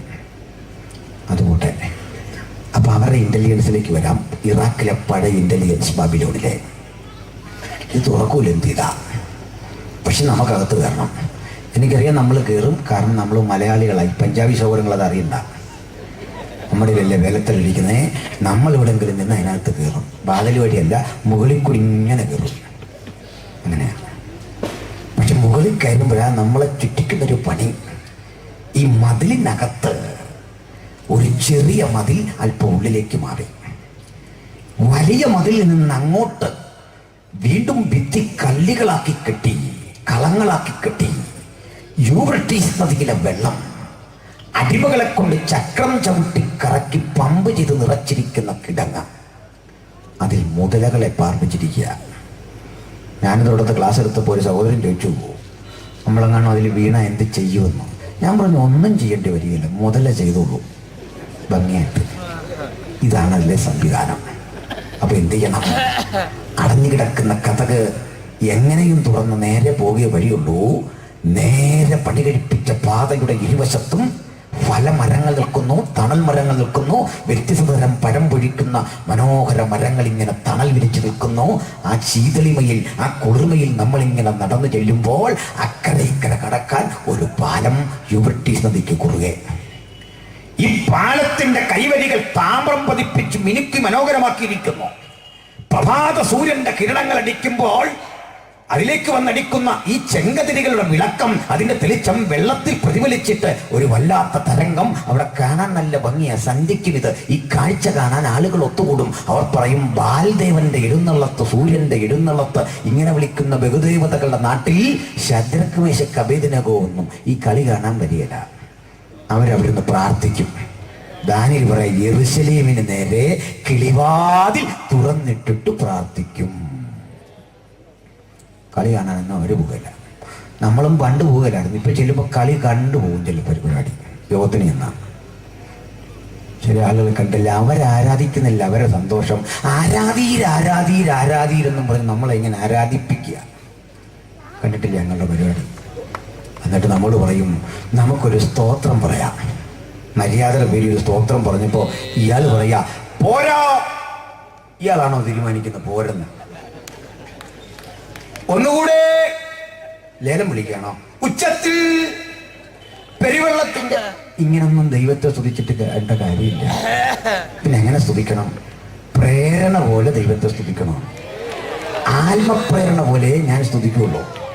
പിന്നെ ഒരാൾ പറഞ്ഞാൽ ഒരു എത്തിക്സിന്റെ ഭാഗം, ഒരു പുൽപ്പിറ്റ് എത്തിക്സിന്റെ ഭാഗമായി ഒരു തവണയൊക്കെ ഇങ്ങനെ കയ്യിൽ വെക്കും. എന്നെ വീണ്ടെടുപ്പുകാരനെ എങ്ങനെ സ്തുതിക്കണമെന്ന് ഞാനാ തീരുമാനിക്കുന്നു. മനസ്സിലാവുന്നുണ്ടോ നിങ്ങൾക്ക്? വർഷിപ്പിൽ ഇരുന്ന് തീരുമാനിക്കുന്ന പോലെ ഇങ്ങനെ കൈവെക്കാൻ എനിക്ക് നേരമില്ലെന്ന് ചവനപ്രാസിന്റെ ആരോഗ്യമുണ്ട് നമുക്ക്. എന്നാൽ ഇവരെ നിങ്ങൾ സ്തുതിച്ചോണം. ഈ ആരാധീരെന്ന് പറയുന്നവൻ ആയുഷിൽ ആരാധിക്കുക. അവൻ ഈ കൈ വെച്ച് ഇങ്ങനെ കളിച്ചുകൊണ്ടിരിക്കുകയാണ്. ഇങ്ങനെ വെക്കുക, വണ്ടിയുടെ വൈപ്പറാടുന്ന പോലെ ഇങ്ങനെ കുറച്ച് നേരം ആട്ടുക, അങ്ങോട്ട് തുള്ളുക, ഇങ്ങോട്ട് തുള്ളുക. അതാ പരിപാടി. യശയാപ്രവാചകന്റെ ഭാഷ, ഇതിനോ നീ ആരാധനയെന്നും ഉപവാസമെന്നും ഒക്കെ പേരിടുന്നു. അങ്ങനെ കളിക്കുന്ന സ്ഥലമല്ല ഇത്. പിന്നെ ഹല്ലേലൂയ പറയുകയാണ് പോരെന്ന്. അതൊരു വസ്തുത അറിയാത്തോണ്ടാ. എന്താണ് ഈ ആരാധന? അതൊന്ന് പറഞ്ഞിട്ട് അങ്ങോട്ട് വരണം. ആരാധനയ്ക്ക് ചില ബന്ധങ്ങളുണ്ട്, അതുകൊണ്ട് ആരാധിക്കുന്നത്. നമ്മുടെ കർത്താവ് സ്വർഗം സൃഷ്ടിച്ചുകൊണ്ടോ, ഭൂമി സൃഷ്ടിച്ചുകൊണ്ടോ, തങ്കത്തെരുവീതികൾ ഉണ്ടാക്കിയിട്ടത് കൊണ്ടോ, പുതിയ യെരൂശലേം പണിതുകൊണ്ടോ ഒന്നുമല്ല ഞാൻ ആരാധിക്കുന്നത്. ഇതൊന്നും ഒരു കാരണമല്ല എന്നെ സംബന്ധിച്ചിടത്തോളം. എൻ്റെ കാരണം, ഇതൊക്കെ സൃഷ്ടിച്ചവൻ എൻ്റെ ഈ ചെറിയ ഹൃദയത്തിൽ ഇറങ്ങി വരാനൊരു താല്പര്യം കാട്ടി. ആ മഹത്വത്തെ എനിക്ക് വിലമതിച്ചുകൂടാ, അതിനെ എനിക്ക് മറന്നുകൂടാ. ആ മഹത്വം വേണ്ടെന്ന് വെച്ച് ഈ ചെറിയ ഹൃദയത്തിൽ വന്നിരിക്കുന്നവൻ അകത്ത് വന്ന നാൾ മുതൽ പറഞ്ഞു, അങ്ങന്റെ കാന്തനാ. ഞാൻ അവരോട് പറഞ്ഞു, അങ്ങന്റെ സ്നേഹിതനാ, അങ്ങന്റെ ജ്യേഷ്ഠ സഹോദരനാ, അങ്ങന്റെ പിതാവാ, അങ്ങനെക്ക് മാതാവിന് തുല്യനാ. ഞാൻ അനുഭവിച്ച ഏറ്റവും വലിയ സ്നേഹം അങ്ങയുടെ സ്നേഹമാണ്. അങ്ങനെയല്ലേ? പക്ഷെ അതിലെ ഏറ്റവും വലിയ ബന്ധം ഏതാ? അത് കാന്തനും കാന്തയും തമ്മിലുള്ള ബന്ധമാണ്. ലോകത്തിലെ ഏറ്റവും ശ്രേഷ്ഠതയേറിയ ബന്ധം കാന്തനും കാന്തയും തമ്മിലുള്ളതാണ്. അങ്ങനെയല്ലേ ഏറ്റവും വലിയ സ്നേഹം? ഇത് കേട്ടിട്ട് അമ്മയ്ക്ക് തോന്നുക അമ്മയും കുഞ്ഞും തമ്മിലുള്ളതാണെന്ന്. സമ്മതിച്ചു. അപ്പനും മകളും തമ്മിലുള്ളതാണോ ഏറ്റവും വലിയ ബന്ധം? അല്ലല്ലല്ല, ഭാര്യയും ഭർത്താവും തമ്മിലുള്ളതാണ് ലോകത്തിലെ നിലനിൽക്കുന്ന ഏറ്റവും വലിയ ബന്ധം. എനിക്ക് വിശ്വാസമില്ലെന്ന് പറയാം. എനിക്ക് 3 മക്കളുണ്ട്. മൂത്തവൾ 8ൽ പഠിക്കുന്നു, 13 വയസ്സ് കഴിയുന്നു. 7-8 വർഷത്തിനുള്ളിൽ ഞാൻ അവളെ അങ്ങ് പിരിയും. പിന്നെ അവളായി, അവളുടെ പാടായി. പിന്നെ അവൾ വരുന്ന എങ്ങനെ? ഒരു കേക്ക് മേടിച്ച് എന്നെ കാണാൻ വരും. അവൾ കേക്ക് മേടിക്കുന്നതന്നെ അവൾക്ക് ഞാൻ ഫ്രിഡ്ജ് മേടിച്ചു കൊടുക്കണം. അതിനായി വിളി കേക്കുമായിട്ട് വരുന്നത്. അവളുടെ വിചാരം പപ്പ ഒരു കമ്പനിയാ പ്രൊഡ്യൂസ് ചെയ്യാനിരിക്കുക. അവൾ ഒന്ന് അസഖ്യപ്പെടുത്തുന്നുണ്ട്. പറയാ അച്ഛന് കുറച്ച് നാട്ടിൽ ജോലിയൊന്നും ഇല്ലായിരുന്നു, കമ്പനി സ്ട്രൈക്കാ. അങ്ങനെ അവൾ ഇങ്ങോട്ട് വരിക, നമ്മളെ ചൂഷണം ചെയ്തുകൊണ്ട് പോകാൻ. കുഞ്ഞ് ഇപ്പം ഇല്ല, പപ്പ ഉണ്ടാക്കി തരാൻ പൊക്കട്ടെ. പക്ഷെ എൻ്റെ അരിയിലൊരാൾ നിൽപ്പുണ്ട്, അവൾക്കറിയാം എൻ്റെ ദുഃഖം, എൻ്റെ ഇല്ലായ്മ. പപ്പ ഇല്ലാത്തതുകൊണ്ടല്ലേ പറഞ്ഞേ, നീ പൊക്കാട്ടോ, കൊണ്ടുതരും. ഇളയ മകളെ ഒരു 15 കൊല്ലത്തിനുള്ളിൽ പിരിയും. ഏറ്റവും ഇളയത് മോനാണ്, അവനെ ഒരു 10-20 കൊല്ലത്തിനുള്ളിൽ പിരിയും കൂടിയ. പക്ഷെ എനിക്ക് ആജീവനാന്തം മരണം വരെ പിരിയാനാവാത്ത ഒരു ബന്ധമുണ്ട്, മരണം വരെ ഉള്ളതും. അതെൻ്റെ കാന്തയ, എൻ്റെ ഭാര്യ. അവൾക്ക് എന്നെയും പിരിഞ്ഞുകൂടാ. അതുകൊണ്ട് പണ്ട് നമ്മൾ ഈ കുടിയന്മാരായ അപ്പന്മാരുള്ള വീട്ടിലും നമ്മൾ അമ്മയോട് പറയല്ലേ, അമ്മ ഇനി പോലെ എൻ്റെ കൂടെ വന്നിക്ക്. അമ്മ പറയും, എങ്കിൽ ആ മനുഷ്യൻ എന്നെ താലി കെട്ടിയതില്ലേ മോനെ, അയാൾ കൊല്ലരുതാത്തവനാ, കുടിയനാ, പക്ഷേ എനിക്ക് ഉപേക്ഷിച്ചു പോരാളും കൂടാ. ദൂരത്തിരിക്കുമ്പോൾ ഈ അമ്മ പറയും, അദ്ദേഹം ഇന്നൊന്നും കഴിച്ചില്ല, എനിക്ക് തിരിച്ചു പോകണം, ഞാൻ ചെല്ലാതെ കഴിക്കില്ല. ഇതാ ഏറ്റവും വലിയ ബന്ധം. ശരിയാണോ? കല്യാണം കഴിച്ചവർക്കേ മനസ്സിലാവൂ. കല്യാണം കഴിച്ചവരിൽ തന്നെ ഭാര്യയും കുഞ്ഞുങ്ങളെയൊക്കെ നോക്കുന്നവനെ അത് മനസ്സിലാവൂ. അല്ല, പെണ്ണും കെട്ടിയിട്ടിട്ട് അവനവൻ്റെ വഴിക്ക് പോയി അവനൊന്നും മനസ്സിലാകില്ല. അങ്ങനെ ആരെങ്കിലും ഉണ്ടെങ്കിൽ അവരെ ക്ഷമിക്കണം. ഞാൻ മറ്റുള്ളവരുടെ കാര്യത്തിലാണ് പറഞ്ഞത്. ഏറ്റവും വലിയ ബന്ധം കാന്തനും കാന്തയും തമ്മിലുള്ളതാണ്. അതുകൊണ്ട് ക്രിസ്തു നമുക്കൊരു ബന്ധം തന്നു, കാന്തനും കാന്തയും. കാന്തയും കാന്തനും തമ്മിലുള്ള ബന്ധത്തിൽ അവർ തമ്മിൽ സ്നേഹപ്രകടനം നടത്തുന്നത് എന്തോ അതാണ് ആരാധന. അവിടെ ഹൃദയത്തിന്റെ പങ്കിടൽ എന്തോ അതാണ് ആരാധന. അത് പരിഭവം വരും, അതിൽ സൗന്ദര്യപ്പിണക്കം വരും, അതിൽ നേരിയ ശിക്ഷ വരും. അതെല്ലാം അനുഭവിക്കുന്ന കാന്തയ്ക്കൊരു സുഖമുണ്ട്. ഈ കാന്തൻ തല്ലിയാലും അവൾക്കതൊരു സുഖമാണ്. ഈ കാന്തൻ വഴക്ക് പറഞ്ഞാലും തിരിച്ചവളെ കാത്തിരിക്കുകയാണ് കാന്തൻ. അങ്ങനെയാ അവൻ നമ്മെ ബാലചിറ്റ തന്ന് സ്നേഹിക്കുന്ന കർത്താവ്, അവിടുന്ന് നമ്മളെ കരുതുന്ന യേശു. ഈ കാന്തൻ കാന്തയും തമ്മിലുള്ള സംഭാഷണം എന്ന് വ്യക്തമാക്കണം. അത് ഞാൻ ഈ പാസ്റ്റർ ഷർജൻ പാസ്റ്റർ വീട്ടിൽ അദ്ദേഹത്തോട് ആ പരിചയം കൂടുതലുണ്ട്, ആ പദം ഉപയോഗിക്കുന്നത്. മറ്റു ദേവസ്വന്മാരെ ക്ഷമിക്കണം. ഇതുവഴി പോയപ്പോഴൊന്ന് കയറി നോക്കുക. എനിക്കങ്ങനെയുള്ള ദുശീലമൊന്നുമില്ല. പിന്നെ കയറി ഈ പാസ്റ്റർ വിഷമിക്കുക വേണ്ട. ഞങ്ങൾ ഈ ഹൈ റേഞ്ചുകാർ നല്ല കടുപ്പത്തിൽ ചായ കുടിക്കുന്ന ആൾക്കാരാണ്. അതുകൊണ്ടാണ് പാസ്റ്റർ എന്താ ഞാൻ പറഞ്ഞൊരു ചായ പോരട്ടെ. ഈ ആണുങ്ങൾക്കൊരു കുഴപ്പമുണ്ട്, അവരകത്തേക്ക് നിന്നിട്ട് പറയും ചായ പോരട്ടെ, വല്ലതും മേടിച്ചു കൊടുക്കും. അതുമില്ല. സഹോദരിമാര് കഷ്ടപ്പെട്ട ഈ കുടുംബം ഒരു വിധത്തിൽ കൊണ്ടുപോകുന്നു. ഇനി പോരട്ടെന്ന് കഴിക്കാനോട് എന്തെങ്കിലും എടുത്തോളാൻ. അപ്പം അദ്ദേഹത്തിൻ്റെ വൈഫ് ഇതൊക്കെ ഒന്ന് പറയണമെന്നുണ്ട്. സംഗതി പരിങ്ങല്ല. കാരണം കാശില്ലാഞ്ഞിട്ടല്ല, ഈ പുള്ളിയുടെ ഉത്തരവാദിത്വം. അപ്പം അവരിതൊന്ന് പറയണം. അവരിങ്ങോട്ട് വന്നാൽ കഥകിൻ്റെ സൈഡിൽ മാറി നിന്നിട്ട് ഇങ്ങനെ കാണിക്കുന്നു, ഇങ്ങനെ കാണിക്കുന്നു, ഇങ്ങനെ എടുക്കുന്നു. പഞ്ചസാര ഇല്ലെന്ന് ഈ കാണിക്കുന്നത്, ചായപ്പൊടി ഇല്ലെന്ന് ഈ കാണിക്കുന്നത്, ഇങ്ങനെ കാണിക്കുന്നു, ഇങ്ങനെ വെക്കുന്നു, ഇങ്ങനെ വെക്കുന്നു. നമ്മൾ കണ്ടവർക്ക് ഇവരെ കണ്ട് പണ്ട് ട്രാഫിക് ഡ്യൂട്ടി ഉണ്ടായിരുന്നു ഒരു പോലീസുകാരില്ല. ഇങ്ങനെ വെക്കുന്നു, ഇങ്ങനെ വെക്കുന്നു. ഞാനങ്ങനെ ഓർക്കുള്ളൂ. ഇനി കൃപാവരം ഉള്ളത് ഓർക്കും, ഇളകിയതാന്ന് ഓർക്കും. അവർക്ക് പ്രയാസം വന്നിരുന്നപ്പോഴേ ഇങ്ങനെ വെക്കുന്നു, ഇങ്ങനെ വെക്കുന്നു, ഇങ്ങനെ വെക്കുന്നു, ഇളകിയതാ. പക്ഷേ ഇവർക്ക് നിങ്ങളത് എന്തായി പറഞ്ഞെന്ന് അല്പം കഴിഞ്ഞപ്പോൾ പാസ്റ്ററിനോട് പറഞ്ഞു, ഇതാ ഈ പത്രം വായിക്കും, ഞാനിപ്പോൾ വരുന്നു. പാസ്റ്റർ പുറത്തോട്ട് പോയി തിരിച്ചു വന്നു. സാധനങ്ങളെല്ലാം ഉണ്ട്. ഒരു സൂപ്പർ ചായ. കാന്തനും കാന്തയും തമ്മിൽ സംസാരിച്ചത് ഇതെല്ലാം ഞാനിങ്ങനെ കണ്ടുകൊണ്ടിരിക്കുക. കണ്ണാടി ഉള്ളതുകൊണ്ട് ഇങ്ങനെ നോക്കാം ഇങ്ങനെ നോക്കാം, നോക്കിക്കൊണ്ടിരിക്കുകയാണ്. ഈ കണ്ടുകൊണ്ടിരിക്കുന്ന ഞാനിവിടുന്ന് പറയുക, ഈ കാന്ത ഇങ്ങനെയൊക്കെ കാണിച്ചപ്പോൾ പറയുക, പോരാ, ഒന്നുകൂടെ ഉച്ചത്തിൽ പെരുവെള്ളത്തിന്റെ ചായ കുടിച്ചിട്ട് വീട്ടിൽ പോകണം. നിന്നോട് ആര് പറഞ്ഞ ആവശ്യമില്ലാത്ത പണി ചെയ്യാൻ ചായ കുടിച്ചോണം, സ്ട്രോങ് ആണോ ലൈറ്റ് ആണോ കിട്ടിയ കൂടി ഒരു നന്ദിയും പറഞ്ഞിട്ട് പോക്കോണം. അതാണ് ദൈവത്തിന്റെ യഥാർത്ഥ മകൻ ചെയ്യേണ്ടത്. സന്തോഷമുണ്ടോ ദൈവമക്കൾക്ക്? പിന്നെ എന്നോട് ഈ വർഷിപ്പ് ലീഡർ, ഞാൻ പറഞ്ഞ ഒരുത്തനേ ഉള്ളൂ ബൈബിളിൽ വർഷിപ്പ് ലീഡർ. അത് പഴയ നിയമത്തിലായിരുന്നു, പേര് ലൂസിഫർ എന്നായിരുന്നു അവൻ്റെ. അവനിങ്ങനെ ലീഡ് ചെയ്ത് ലാസ്റ്റ് പറയുക, ഞാൻ ഇനി ഇവിടെ നിൽക്കുകയില്ല, കണ്ടല കൊണ്ടൊന്നും ഒതുങ്ങുകയില്ല, ഞാൻ സ്വർഗത്തിൽ കയറും, എന്റെ സിംഹാസനം എടുത്ത് അത്യുന്നതിന്റെ സിംഹാസനത്തിന്റെ സൈഡിൽ വെക്കും, പിന്നെ അത് തട്ടിത്തെറിപ്പിച്ച് ദൂരെ കളയും. ഹൃദയത്തിൽ പറഞ്ഞപ്പോ അടിച്ചവനെ താഴെ കളഞ്ഞു. നമ്മൾ ചെല്ലി അടിച്ചു കളഞ്ഞവനെ പിന്നെയും വിളിച്ചുകൊണ്ട് പറയും ഒരു പ്രോഗ്രാം ഉണ്ടെന്ന്.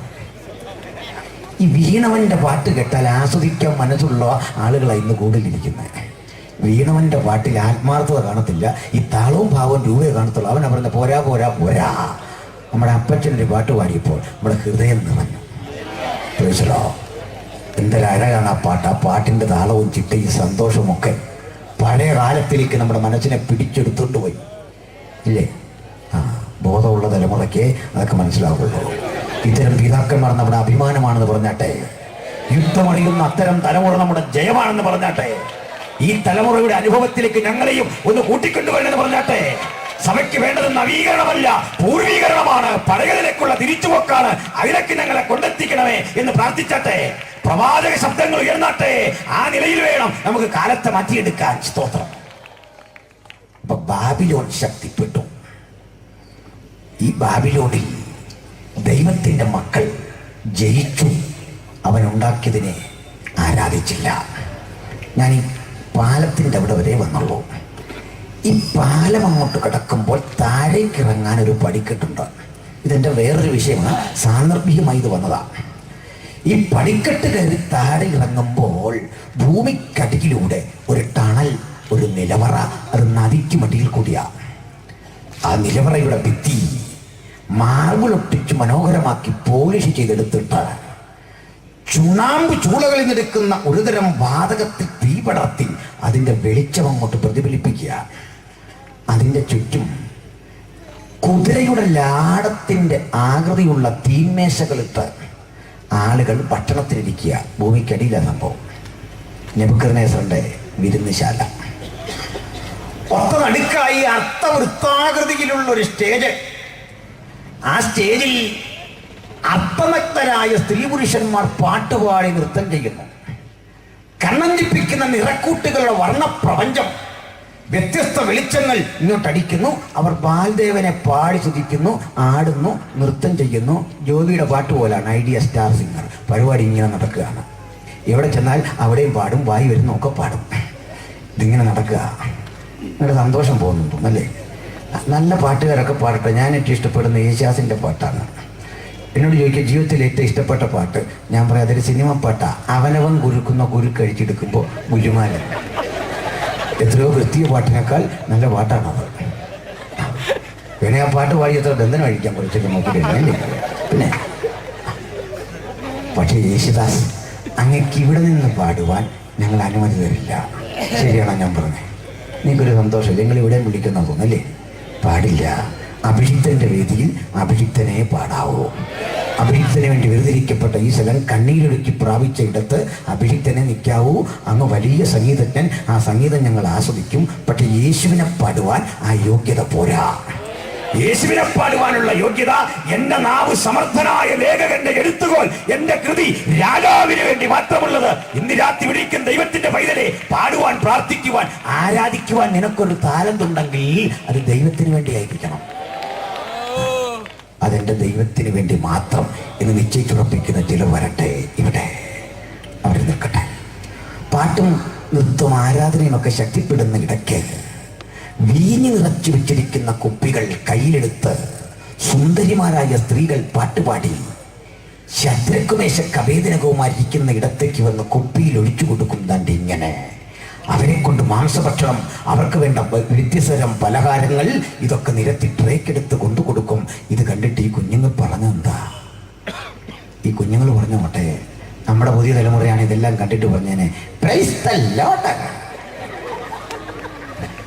എൻ്റെ ദേഹം കുളിരു വരുന്നതെല്ലാം കണ്ടിട്ട്. ഒരു പകർച്ച എൻ്റെ മീതെ വന്നു, ഒരു ആത്മപ്പകർച്ച ഇത് കണ്ടിട്ട്. സഹിക്കാനാവാത്തൊരു ആത്മപ്പകർച്ച എനിക്ക് വന്നു. ഇതൊന്നും കണ്ട ഭക്തൻ ആത്മപ്പകർച്ച വരികയില്ല. കൃത്രിമം കണ്ടാൽ യഥാർത്ഥ യേശുവിനെ ഉൾക്കൊണ്ടവൻ ആ കൃത്രിമത്വത്തിന്റെ ടോൺ മനസ്സിലാകും. ശബ്ദം ഏശാവിൻ്റെയും ഉടുപ്പ്, ശബ്ദം യാക്കോവിൻ്റെ, ഉടുപ്പ് ഏശാവിൻ്റെയാണ്. ഒടുവിലൊടുവിൽ അവൻ പറഞ്ഞു, രാജാവേ, ഈ ഭക്ഷണം കഴിക്കുന്ന പ്രശ്നമില്ല, ഈ വീഞ്ഞു കുടിക്കുന്ന പ്രശ്നമില്ല, ഞങ്ങളെ അശുദ്ധരാക്കുന്ന പ്രശ്നമില്ല. സ്തോത്രം. അതെങ്ങനെ ഈ ഭക്ഷണം കഴിച്ച് അശുദ്ധരാകുമോ? ദൈവമക്കളെ, ലോകത്താര് ഭക്ഷണം തന്നാലും അത് വാങ്ങിക്കഴിക്കേണ്ടവനാ ക്രിസ്ത്യാനി. ഒരു പ്രയാസം വേണ്ട, അവന് രുചിയെന്ന് തോന്നുന്ന ഭക്ഷണം വാങ്ങിക്കഴിക്കാം, മദ്യമാകരുതേ ഉള്ളൂ. പക്ഷെ ഈ കുഞ്ഞുങ്ങൾ എന്താ ഇത് വേണ്ടെന്ന് പറഞ്ഞേ? ഈ ഭക്ഷണം ഇവിടെ വന്നത് മറ്റൊരു സ്ഥലത്തുനിന്നാണ്. ദൂരങ്ങളിലുള്ള ബാൽദേവന്റെ ക്ഷേത്രത്തിനുള്ളിലെ വെണ്ണക്കൽ ശില്പത്തിനു മുമ്പിൽ തോലുരിച്ചു മാറ്റി കണ്ടം കണ്ടമായി നുറുക്കിയ കാളക്കുറ്റന്റെ മാംസം പാകപ്പെടുത്തിയ ഈ കൊടുത്തുവിട്ടിരിക്കുന്ന ഇങ്ങോട്ട് ആ വിഗ്രഹാർപ്പിതം ഒരു യഹൂദനെ കൊണ്ട് ഭക്ഷിപ്പിച്ച് പ്രാഗൽഭ്യം നഷ്ടപ്പെടുത്തുവാനുള്ള സാത്താന്യ തന്ത്രം ആത്മനിറവുള്ള കുഞ്ഞുങ്ങൾ തിരിച്ചറിഞ്ഞു. ഇതിന്റെ പേരാണ് വിവേചനവരം. ഇന്ന് രാത്രി ബൈബിൾ വചനം കേൾക്കുന്ന പ്രിയപ്പെട്ടവരെ, അനുഗ്രഹം എന്ന വ്യാജേന നിന്റെ മുമ്പിൽ പിശാചി കൊണ്ടുവരുന്ന പ്രലോഭനങ്ങൾ കണ്ടിട്ട് പറയണം, നാഥ, നിന്റെ ഹിതത്തിലില്ലാത്തത്, നിന്റെ പദ്ധതിയിലില്ലാത്തത്, എന്റെ നിത്യത നഷ്ടപ്പെടുന്നത് ഒന്നും എനിക്ക് ആവശ്യമില്ല. ഇതൊന്നും എനിക്ക് വേണ്ട. ഇത്രയും പറഞ്ഞോട് കുഞ്ഞുങ്ങൾ രക്ഷപ്പെട്ടു. അവരെ ഒന്നും ചെയ്യാൻ നെബൂഖദ്നേസറിന് സാധിച്ചില്ല. നെബൂഖദ്നേസർ പട്ടുപോയി. അവൻ കാളയെ പോലെ പുല്ലു തിന്നു. അവന്റെ ചെറുമകന്റെ കാലത്ത് രാജ്യം നാമാവശേഷമായി പേർഷ്യക്കാർ തച്ചുടച്ചു. വലിയ ബിംബങ്ങൾ, ഗോപുരങ്ങളെല്ലാം തച്ചുടച്ചു. ഇന്നും ഇറാഖ് സന്ദർശിക്കുന്നവർക്ക് ആ പുരാതന നഗരത്തിന്റെ ശൂന്യാവശിഷ്ടങ്ങൾ ചിതറിക്കിടക്കുന്നത് കാണാം. അവിടെ ചിതറിക്കിടക്കുന്ന കല്ലുകൾ, പടുകുറ്റൻ കോട്ടയുടെ അവശിഷ്ടങ്ങൾ, കുറ്റിക്കാട് പിടിച്ചിരിക്കുന്ന ഇടങ്ങൾ കാണുമ്പോൾ ഭക്തൻ മനസ്സിലാക്കേണ്ട കാര്യം, ഒരിക്കൽ ഞങ്ങളുടെ ബൈബിൾ കത്തിച്ചു കളഞ്ഞ ന്യായപ്രമാണത്തെ ഉന്മൂലനം ചെയ്ത് ആലയം കൊള്ളയടിച്ച് ആലയത്തിന്റെ അടിത്തറ കുളം തോണ്ടിയവന്റെ അടിത്തറ കുളം തോണ്ടിയ ഒരു ദൈവമാണ് ഉയരത്തിൽ വഹിച്ചിരിക്കുന്നത്. രഹസ്യങ്ങളെ വെളിപ്പെടുത്തുന്ന ഒരു ദൈവം, ഉന്നതന് മീതെ ഉന്നതനും അതിന് മീതെ ഒരു അത്യുന്നതനും ജാഗരിക്കുന്നു. ആ മഹാദൈവത്തോട് ഇടപെട്ട ഉഗ്രപ്രതാപങ്ങളുടെ മുട്ടുകുത്തിച്ചവൻ ഇന്ന് രാത്രി ജയമെടുത്തവനായി നമ്മുടെ മധ്യത്തിലുണ്ട്. അവിടെ കിടക്കുന്ന കല്ലുകൾ വിളിച്ചറിയിക്കുന്നു. അതിനുള്ളിലാ ദാനിയേലിന് സിംഹക്കുഴി ഒരുക്കിയത്. അതിനപ്പുറത്ത് മാറിയ ദൈവത്തിന്റെ മക്കൾക്ക് തീച്ചൂളി ഒരുക്കിയത്. പക്ഷെ തീച്ചൂളയുടെ ജ്വാലകൾ അവരെ വിഴുങ്ങിയില്ല. ദൈവം സിംഹത്തിന്റെ വായ അടപ്പിച്ചു കളഞ്ഞു. യഹൂദ ഗോത്രത്തിലെ സിംഹമായവൻ അവൻ ഗർജിച്ചു തുടങ്ങിയാൽ ഉലകത്തിലെ സിംഹത്തിന്റെ നാവടപ്പിക്കുവാൻ അവന് മാത്രം കഴിയുന്ന ഒരു അധികാരമുണ്ടെങ്കിൽ ആ ദൈവത്തിന്റെ ഹൃദയത്തിൽ ഏറ്റുവാങ്ങിയ നമുക്ക് ഇറാഖിന്റെ മണ്ണിൽ ഇന്ന് ചിതറിക്കിടക്കുന്ന ആ സ്ഥലങ്ങളെ കണ്ടിട്ട് പറയണം, ബൈബിളിലെ ദൈവം ജീവിക്കുന്നു, അത്യുന്നതൻ ജീവിക്കുന്നു. ദൈവം, അവനിൽ ഒരു ശാശ്വത നഗരമുണ്ട്, ഒരു സങ്കേത നഗരമുണ്ട്. ഇറാഖിന്റെ മനോഹാരിത വെല്ലുന്ന ആ സങ്കേത നഗരത്തിലെ ഹൃദയത്തിൽ കണ്ട് ദൈവം ശില്പിയായി നിർമ്മിച്ചതും അടിസ്ഥാനമുള്ളതുമായ നഗരത്തെ കണ്ടിറങ്ങിയ ഒരു പിതാവിന്റെ ചെറു തലമുറയാണ് ഞങ്ങൾ. ഇതാ ഞങ്ങളുടെ ജൈത്രയാത്ര. അന്ന് ആരംഭിച്ച ജൈത്രയാത്രയുടെ മുമ്പിൽ വടിതടയുവാൻ ഉലകത്തിലൊരു ശക്തിക്കും കഴിഞ്ഞിട്ടില്ല. പ്രപഞ്ചത്തിന്റെ 5 വൻകരകളിലും അബ്രഹാമിന്റെ സന്താന പരമ്പരകൾ സത്യദൈവത്തിന് വേണ്ടി, ഏകദൈവത്തിന് വേണ്ടി ദൈവശില്പിയായ നഗരത്തെ ശില്പിയായി നിർമ്മിച്ച നഗരത്തെ കൺപാർത്ത് വിശ്വാസത്താൽ ജയജീവിതം ചെയ്യുന്നു. അത് തകർന്നടിഞ്ഞു. ഒരു പുതിയ നാഗരികത ഉടലെടുത്തു, പേർഷ്യ. കുറെ കഴിഞ്ഞ് പേർഷ്യയും പട്ടുപോയി. പിന്നീട് ഇങ്ങോട്ട് വന്നത് അലക്സാണ്ടർ ഗ്രീസാണ്. ഏതാണ്ട് 2400 ഗ്രീക്ക് കാലാൽപ്പടയും 2650 മാസിഡോണിയൻ കാലാൽപ്പടയും 1800 ഗ്രീക്ക് കുതിരപ്പടയും 1400 മാസിഡോണിയൻ കുതിരപ്പടയും 800-ൽ പരം കരുത്തന്മാരായ സൈനിക നേതാക്കന്മാരും അവരെ നയിക്കുന്ന 4 സർവ്വ സൈന്യാധിപന്മാരും ചുറ്റും നിൽക്കുന്ന മഹാസാമ്രാട്ടിന്റെ പേരാണ് മഹാനായ അലക്സാണ്ടർ. ലോകത്തിൽ ഇത്രയും സുരക്ഷ വർദ്ധിപ്പിച്ച സെക്യൂരിറ്റി ഫോഴ്സ് ഉള്ള ഒറ്റ ഒരുത്തനുമില്ലായിരുന്നു ഇത്രയും കുതിരപ്പട. അതിന്റെ നടുവിൽ ബ്യൂസി ഫാലസ് എന്നറിയപ്പെടുന്ന ഭംഗിയുള്ള കുതിരപ്പുറത്ത അലക്സാണ്ടർ യാത്ര ചെയ്യുന്നത്. കുറ്റാക്കുറ്റിടത്തും കോരിച്ചൊരിയുന്ന മഴയത്തും ഇന്ത്യ അടക്കമുള്ള രാഷ്ട്രങ്ങളിൽ യുദ്ധം ചെയ്യാൻ അദ്ദേഹം വന്നിട്ടുണ്ട്. ഇന്ത്യയിൽ പോറസിനെ നേരിടുന്ന കാലത്ത് ഹിന്ദുക്കുഷ് പർവ്വതനിരകൾക്കപ്പുറത്ത് അദ്ദേഹം ഒരുക്കിയ ചതിക്കുഴികളുടെ നടുവിൽ പതറാതെ അലക്സാണ്ടർ വന്നു. ഒടുവിൽ പോറസ് നേരിട്ടിറങ്ങി ആനപ്പുറത്തിരുന്നു കൊണ്ട് അലക്സാണ്ടർ യുദ്ധം ചെയ്തപ്പോൾ തനിക്കെതിരെ ചങ്കുറ്റം കാട്ടിയ പോറസിനെ കണ്ട് കൈയടിച്ച് പ്രോത്സാഹിപ്പിച്ച ആളിന്റെ പേര് അലക്സാണ്ടർ. ഇത്രയും വലിയ മനുഷ്യൻ അങ്ങനെ ഇന്ത്യ ഉൾപ്പെടെയുള്ള രാജ്യങ്ങൾ വെട്ടിപ്പിടിച്ച് തിരിച്ചു ചെല്ലുന്ന വഴിക്ക് ഇത്രയും പടയാളികളുടെ, ഇത്രയും സൈന്യങ്ങളുടെ ചുറ്റുമതിലുകളെ ഭേദിച്ചുകൊണ്ട് ഒരു ചെറിയ പനിയുടെ രോഗബീജം അവന്റെ ഉടലിൽ കടന്നു. ഏത് ഉന്നതന്റെ മീതെ അത്യുന്നതനുണ്ടെന്ന് ഞങ്ങൾ വെറുതെ അല്ല പറയുന്നത്. ഉലകത്തിലെ ഒരു സുരക്ഷയിലും ഞങ്ങൾക്ക് വിശ്വാസമില്ല. ഉലകത്തിൽ ഒരുക്കുന്ന ഒരു രക്ഷയിലും നമുക്ക് വിശ്വാസമില്ല.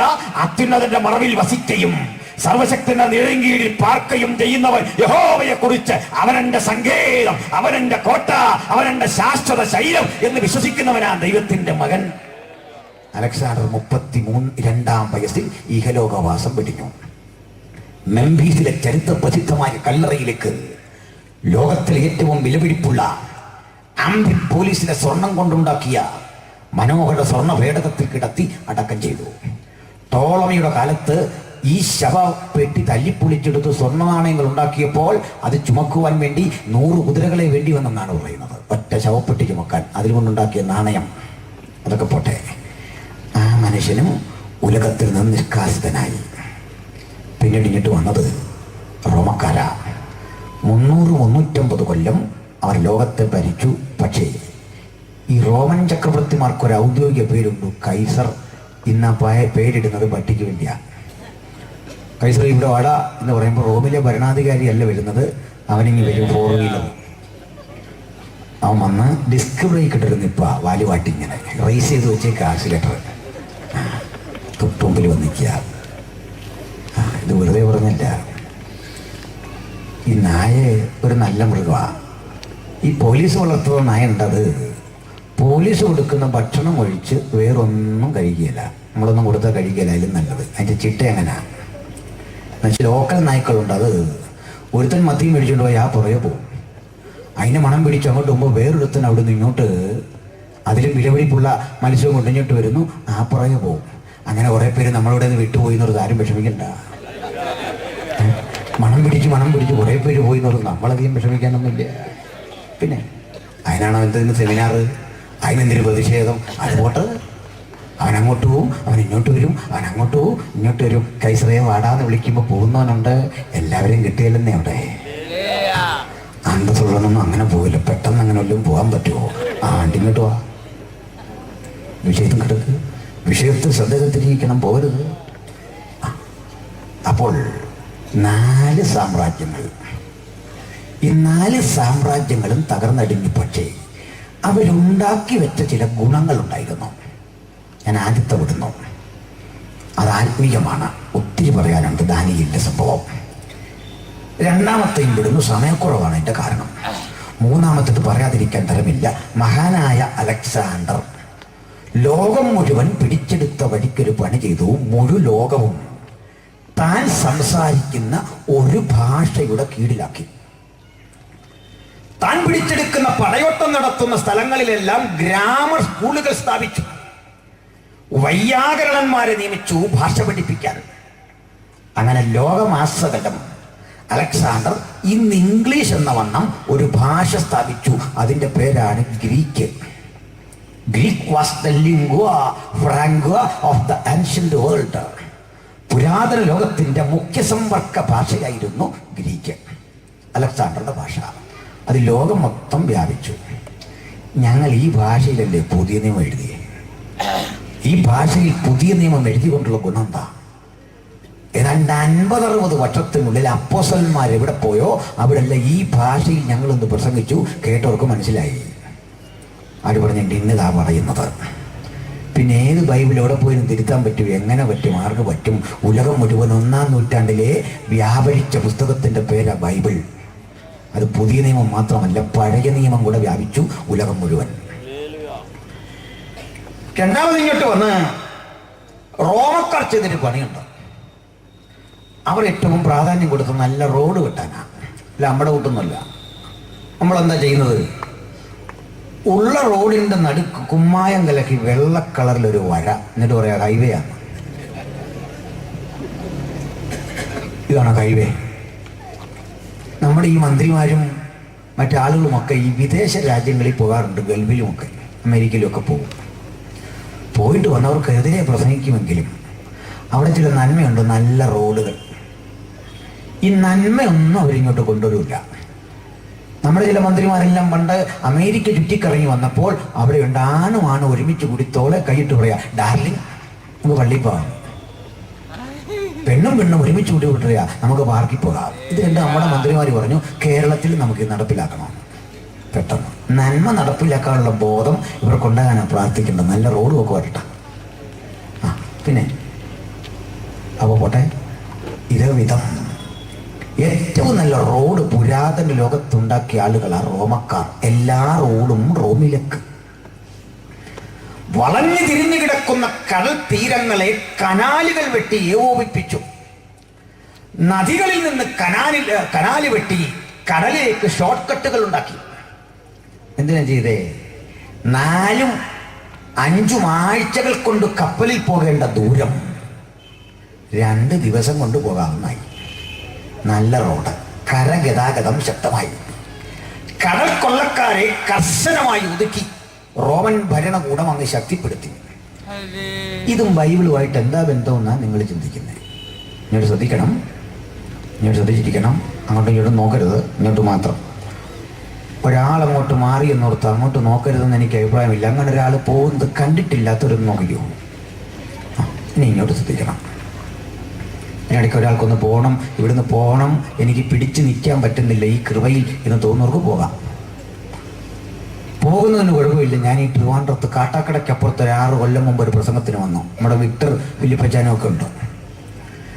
കത്തിക്കയറി ഞാൻ ഇങ്ങനെ പ്രസംഗിച്ച് ശക്തിപ്പെട്ടുകൊണ്ടിരിക്കുമ്പോൾ റോഡരികിൽ ഒരു വല്ലാത്ത ബഹളം.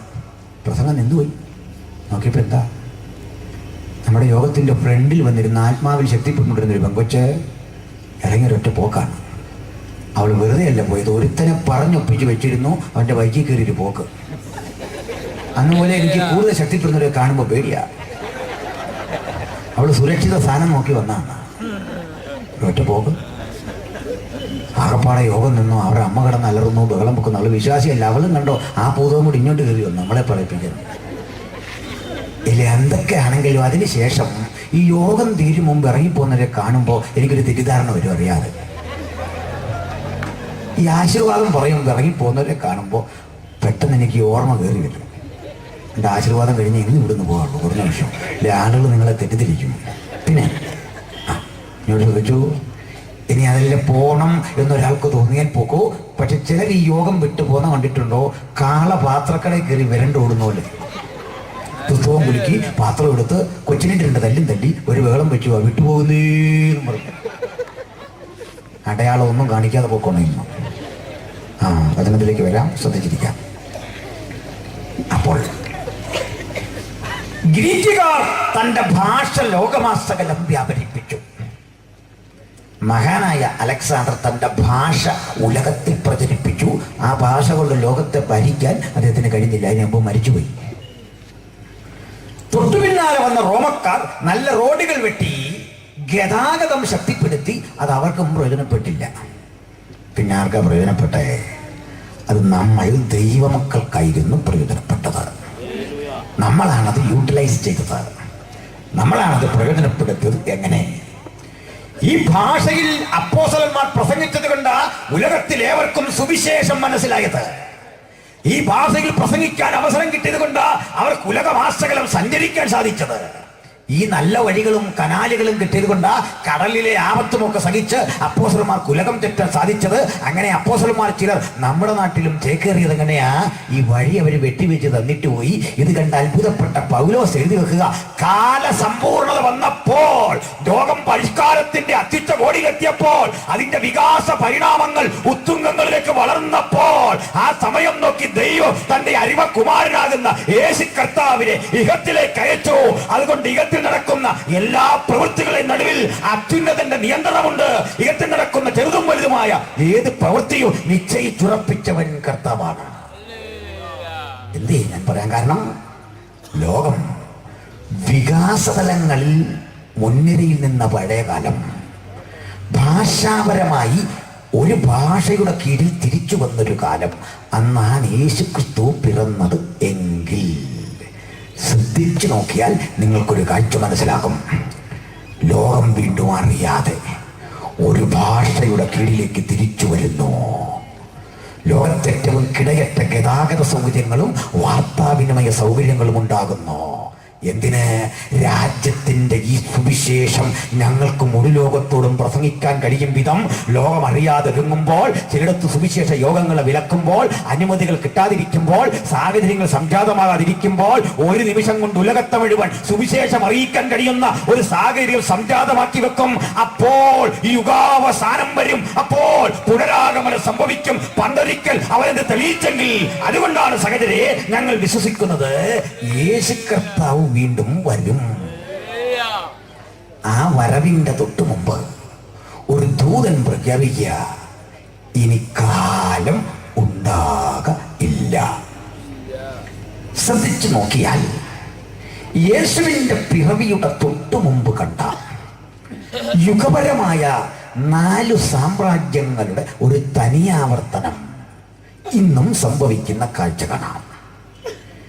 യേശുവിന്റെ കാലഘട്ടത്തിൽ, യേശുവിന്റെ പിറവിക്ക് തൊട്ടു മുമ്പ് ബാബിലോൺ, പേർഷ്യ, ഗ്രീസ്, റോമ എന്നിങ്ങനെയുള്ള 4 സാമ്രാജ്യങ്ങൾ യേശുവിന്റെ ജനനത്തെ കൈക്കൊള്ളാൻ അവരറിയാതെ ഒരുങ്ങിയതുപോലെ ഈ ലോകം അറിയാതെ ഒരുങ്ങുന്നു യേശുവിന്റെ വരവിന് വേണ്ടി. എങ്ങനെ? ചില വാക്യങ്ങൾ കൂടി ഒന്ന് വായിച്ച് സഹായിച്ചാൽ ആളുകൾക്കത് ബോധ്യം വരും. യേശുവിന്റെ വരവിന് വേണ്ടി ഈ ലോകം വീണ്ടും അറിയാതെ ഒരുങ്ങുന്നു. എടുത്തു വെച്ചോളണം. വെളിപ്പാട് പുസ്തകം 6:1 മുതൽ വായിക്കണം. വെളിപ്പാട് 6:1. യേശുവിന്റെ വരവിനോടനുബന്ധിച്ച് ലോകം അറിയാതൊരുങ്ങുന്ന ഒരു ക്രമത്തെ നമുക്ക് അവിടെ കാണാൻ സാധിക്കുന്നു. വെളിപ്പാട് 6:1 മുതൽ. കുഞ്ഞാട് മുദ്രകളിലൊന്ന് പൊട്ടിച്ചപ്പോൾ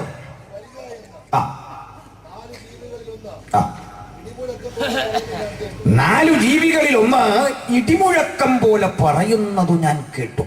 അപ്പോൾ ഞാൻ ഒരു വെള്ളക്കുതിരയെ കണ്ടു.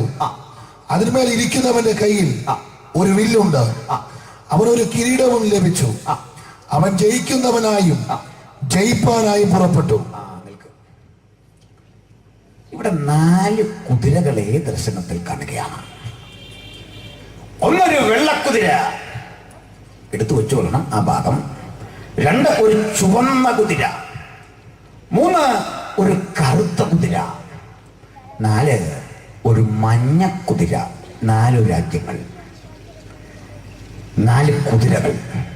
കുതിര അധികാരത്തിന്റെയും വേഗതയുടെയും ജീവിയാണ്. രാജാക്കന്മാരും ചക്രവർത്തിമാരും ഉപയോഗിച്ച വാഹനമാണ് 4 കുതിരകൾ. ഈ 4 കുതിരകളെ സ്വർഗത്തിലെ 4 ജീവികൾ ആരാധിക്കുന്ന കെരൂബുകൾ വിളിക്കുന്നു.